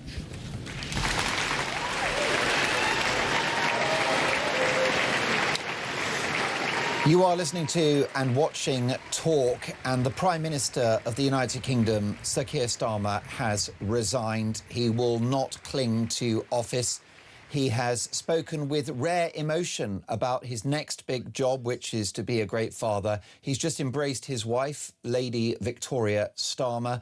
His team at Number 10 and cabinet ministers on Downing Street giving him a warm round of applause. Quite extraordinary that a man that won a landslide election victory less than 2 years ago is to exit Downing Street by the end of the summer. He has spoken of his wish for an orderly transfer of power. He will support this Labour government, which will be under new management by the time that Parliament reconvenes in September. So we will have a new Prime Minister in a matter of weeks from now. Andy Burnham won't get his reported 3 months to prepare for office. If he's the man, he's in Number 10 by September. Now, this is an extraordinary moment for the country, and it was quite something to see Starmer, a man so determined to become Prime Minister, walk away from a job and a role that he has coveted for years. Don't forget, he was Leader of the Opposition for 4 years. And now he must depart office. And I've got to say that whilst he speaks of his record in power, in my personal opinion, it's been a catastrophic 2 years in which our national decline has been accelerated. Sir Keir Starmer in office has doubled down on the madness of net zero. He has tanked the economy with inflation up, unemployment up, debt up and growth down. He has torched the special relationship with the United Kingdom, and he has presided over more illegal immigration, not less. We're seeing a collapse of law and order on the streets of Britain. We're seeing more wokery in our public institutions, and we're seeing two-tier policing and two-tier justice, all under two-tier Keir. I'm so sorry, folks. I hate to spoil the party. But from my point of view, it's not goodbye, Sir Keir Starmer. It's good riddance. Isabel Oakeshott is Talk's international editor. Well, Isabel, a seismic moment in the history of this country and of this Labour government. Your reaction to what you've just seen? Well, you know, these moments, there's always that bit at the end which is slightly human and quite moving, however much you despise the departing Premier. And, you know, I'm afraid to use those words, but there have been so many that have betrayed our country and let us down so badly. But you noted, people will have heard the catch in Sir Keir Starmer's throat as he struggled to hold back tears, and he paying tribute to his wife and saying that he was leaving to do a more important job, really, to be a good father and a good husband. I don't know whether it was just me, Mark, but I mean, the noise interference for the first 2/3 of that speech, it sounded as if there was somebody booming out opera music on Whitehall. Was that how you heard it on your side? Yes, and I do think, I'm like you, Isabel, I'm a libertarian and a free speech absolutist, but I think they've got to do something about loudspeakers just outside number 10. That was really unreasonable. I mean, how tremendously British, but not in a good way. No. You know, that is not okay. It must have been extremely difficult for the Prime Minister to focus, to deliver that, you know, historic speech with that ridiculous opera music blasting down Downing Street. And I think enough already of that. But to the substance of his resignation speech, I mean, I listened with mouth agape, you know, as he listed things that had supposedly achieved in the 2 years. And I just thought, no, you haven't. You know, this is why you're being booted out, because you are so utterly disconnected from reality and from how voters perceive things. He stood there and listed defence as one of his achievements. His defence secretary just resigned. The Minister of State for Defence just resigned, saying that Starmer has not invested enough to keep our country safe. He claimed that he was stopping the small boats. Give me a break. A load of boats came over at the weekend. A poor woman died in the Channel as a result of this government's failures. He started saying that the economy was doing well. Are you serious? The economy is tanking. It's on its knees at best. It's just inching above the bottom, above the zero growth line. He talked about renters' rights. Well, those have been a catastrophe already in terms of housing supply. And we could go on with that list. But I suppose all prime ministers, as they leave, have to make something of what they did. It's a bit like, you know, looking at what you've achieved and having to try to make the best of it for your CV. And that's what he did, and maybe we shouldn't have expected anything more. Absolutely. Isabel, I hope you're able to stay with us, because we need to react to this seismic political earthquake. This is not normal. You have a Prime Minister that won an election less than 2 years ago with an extraordinarily large majority. He was helped by the mathematics of the first past the post system, but Prime Minister he was, and he won fair and square, and he's out on his ear in less than 2 years. I want your reaction, because this is your country and this is your government, and that was your Prime Minister, and you're getting a new Prime Minister that you didn't ask for. So what do you think of that? Your reaction, please, to the news that the Prime Minister of the United Kingdom, Sir Keir Starmer, has resigned after less than 2 years in office. What do you make of this? Is it good news? Is it a day of celebration? What's going to happen? Do you want Andy Burnham? Do you want an election? Do you not think you should have a say? My phone number is 0344 499 1000.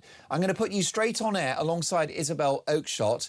You can also text 87222 and the word talk, and countless numbers of you have already done that.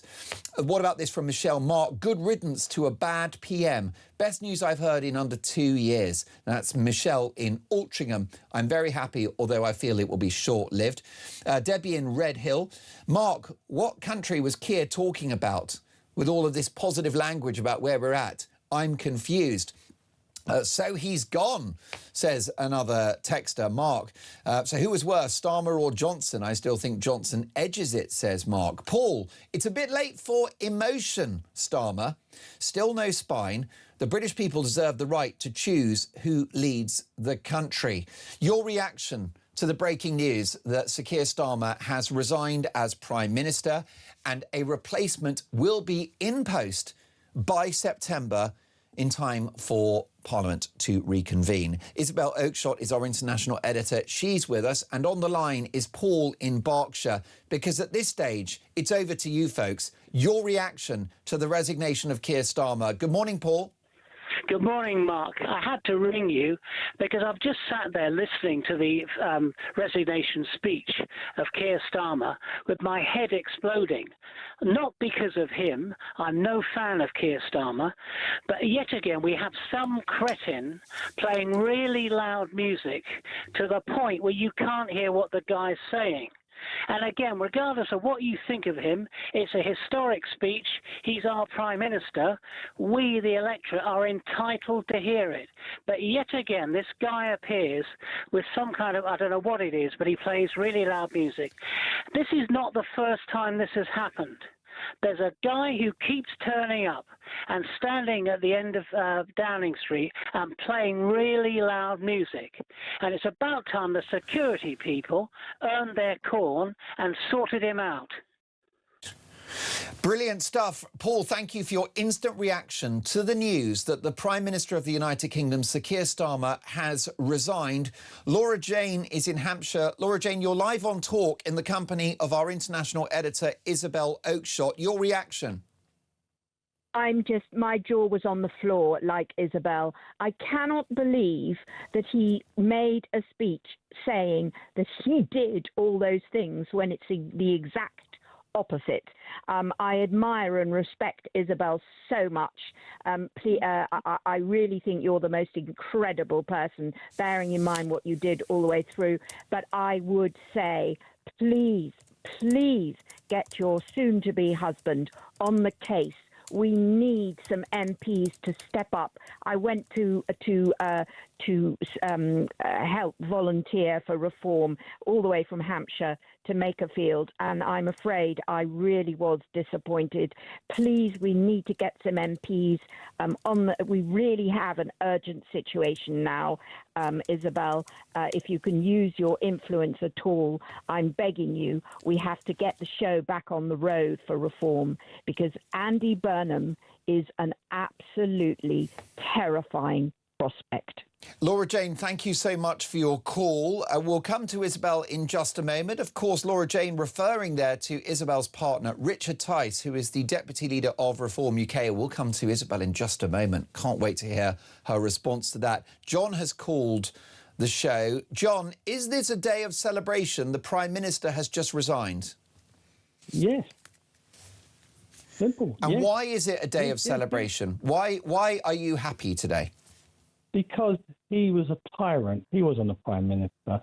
The way he treated the so-called rioters was what Hitler would have done.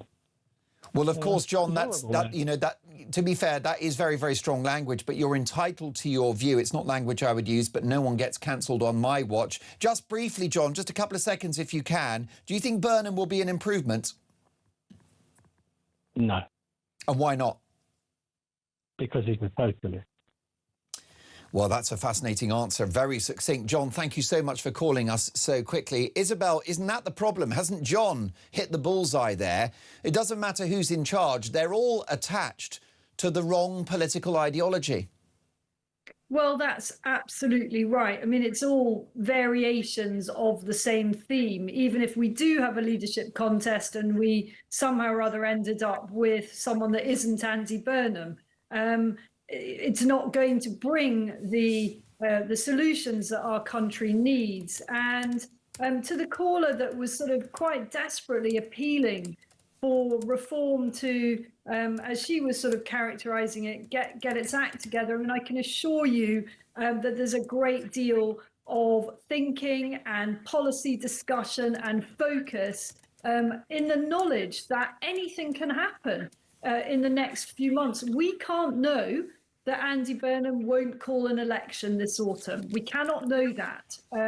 How people will feel about that, I don't know. I personally would welcome it. I'd much rather let the people of our country have their say than have another 3 years of disastrous socialism. But imagine how much preparation there needs to be for a party like Reform that has only a handful of MPs still in the possibility of a general election. Reform cannot be caught out under those circumstances. So I can assure you that my partner Richard Tice is very much stepping up. I don't think he knows any other mode apart from stepping up. Trust me, I barely see him. He's so busy stepping up.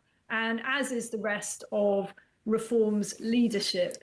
And it will be fascinating to see in the next hours where it's looking like is there going to be a leadership contest or not? Because we know that Andy Burnham and his team are basically trying to ram this through without any contest whatsoever. Is that going to happen? Is Wes Streeting going to be exposed as a bit of a fraud because he's been briefing through his people that he very much has the numbers to contest this Labour leadership race? But many at Westminster think that that's not quite the case. So we shall know whether he's been bluffing very soon. Well, if you're just joining us in the company of Isabel Oakeshott, our international editor, I can tell you that the Prime Minister of the United Kingdom, Sir Keir Starmer, a man that won an historic election landslide in July 2024, is out of office in less than 2 years. So he's announced a timetable. He's resigning as leader of the Labour Party and has informed the King of his decision. He's asked Labour's National Executive Committee to set out a timetable for a Labour leadership contest with nominations opening on the 9th of July. That doesn't mean there will be a contest, though. This could still be a coronation. Nominations will close before the summer parliamentary recess on the 16th of July. What is clear is that we will have a new Prime Minister by the time Parliament returns in September. Your reaction. Ben is in Essex. Good morning, Ben. Is this a good day? I think there's some good and there's some bad. I mean, no one liked Keir, so I'm glad that he's resigned. But what's disappointing is we should have a general election. You know, the fact that, we're just going to put another clown in, you know, he failed. It should be up to the public. This doesn't feel democratic to me. You know, we should have a choice of vote, not just we're going to put someone else in, and whether it's a vote within the party. You failed as a leader. You failed your party. It should be down to the British public. Brilliant. Well put, Ben. Thank you for your call. Deb is in Kent. Good morning, Deb. Is there a feeling, Deb, that actually Starmer has been bullied out of office by Andy Burnham? Is there any sense, Deb, that this is unfair? Yeah, it's very likely. I can't stand Starmer. I think he's a deluded clown, frankly. Listening to that this morning was a disgrace. However, yeah, I think that this is... I think this is all put up. I'm sorry. I think that, you know, Burnham is WEF. He's a globalist. Well, World Economic Forum, globalist, the idea of no borders, global government, no national identity, right? Yep, he's on their website and sort of interacting very regularly. And as far as I'm concerned, I can see a situation incoming where we have, just as Trudeau did, just pulling Carney in, another WEFer. You know, this is what they do. They pull in their pals. It's really frightening. Well, I think it's frightening, Deb, and sometimes you get the feeling it doesn't matter who's in charge, does it? And Deb, can I ask you this, an interesting response before I get to Bob in Kent and back to Isabel, which is that you were shocked and insulted by what Starmer said this morning in the speech. Do you feel gaslit because he's telling you how great things are in the country thanks to him? He has spent the last 2 years basically abusing the British public. He's gaslighted us. What he's done to the pensioners, to the farmers, all of it. You know, the surveillance, the economy, the total control, digital ID, jury trials, Chagos. Exactly. It's terrifying. It's absolutely terrifying. And these are all WEF globalist policies, the lot of them. You've only got to look at a few videos, haven't you? One question for you, Deb, before I run to Bob, who's also in Kent, the Garden of England. Will Burnham change? Will it change under Burnham? It will be worse, much worse. But is he not better? Is he not better at politics? Has he not got more of a head on his shoulders, more of a half a brain cell than Starmer? No, I don't think he has, because he's just another cultist.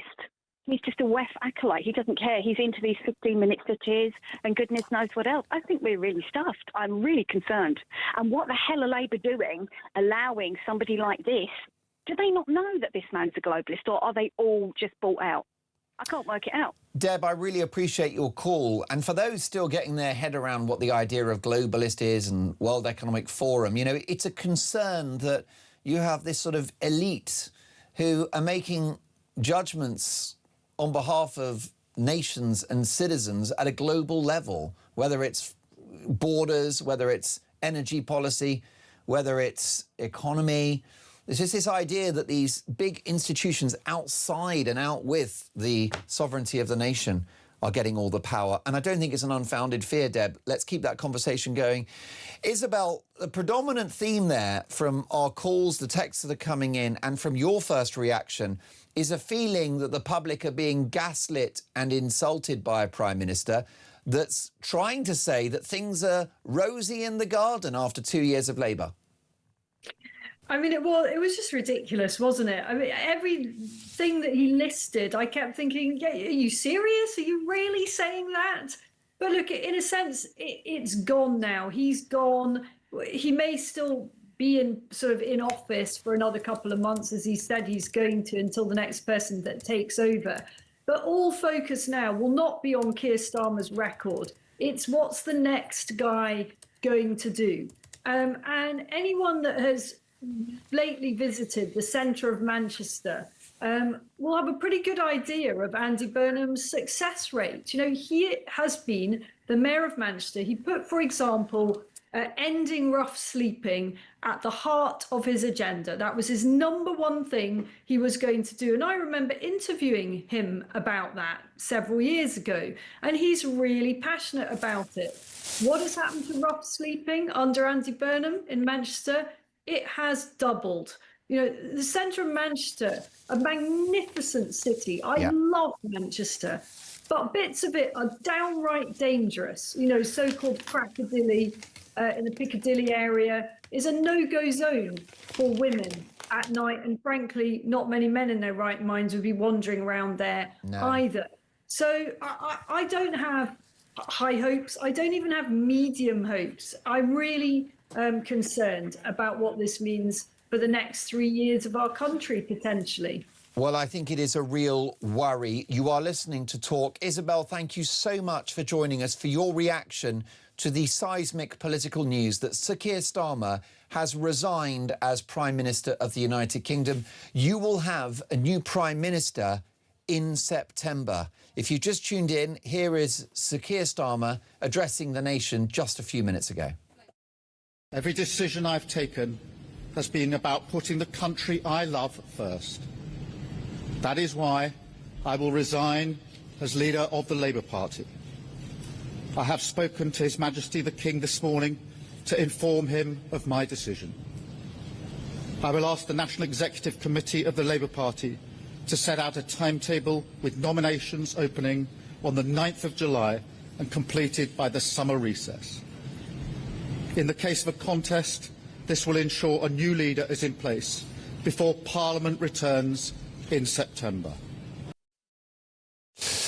You are listening to Talk, and the Prime Minister has resigned. Julia Hartley-Brewer is live from 10, and it's just difficult to process what's happened here, Julia, isn't it? Because this is a man who less than 2 years ago achieved a great feat with a large majority, a landslide victory, and now he's out. I'm sorry. You're sounding like it's a serious thing. I'm absolutely thrilled. I'm absolutely gutted that I can't. I mean, it would seem inappropriate to drink champagne the whole way through 3 hours of the show. I have a feeling about an hour in it would start going a bit wrong. I'm absolutely thrilled. I'm absolutely thrilled. I think what comes next may be even worse, but this is one of the worst Prime Ministers we have ever had, and everyone's going to be nice about this guy now because everyone's nice about him doing the honourable thing. He didn't do the honourable thing. He was dragged kicking and screaming and all this tearful nonsense. I'm sorry, I'm just not that person. I'm not going to play that game. Good riddance to bad rubbish. Well, I agree with you because I'm endlessly hearing that, yes, he's not a great politician or a great communicator,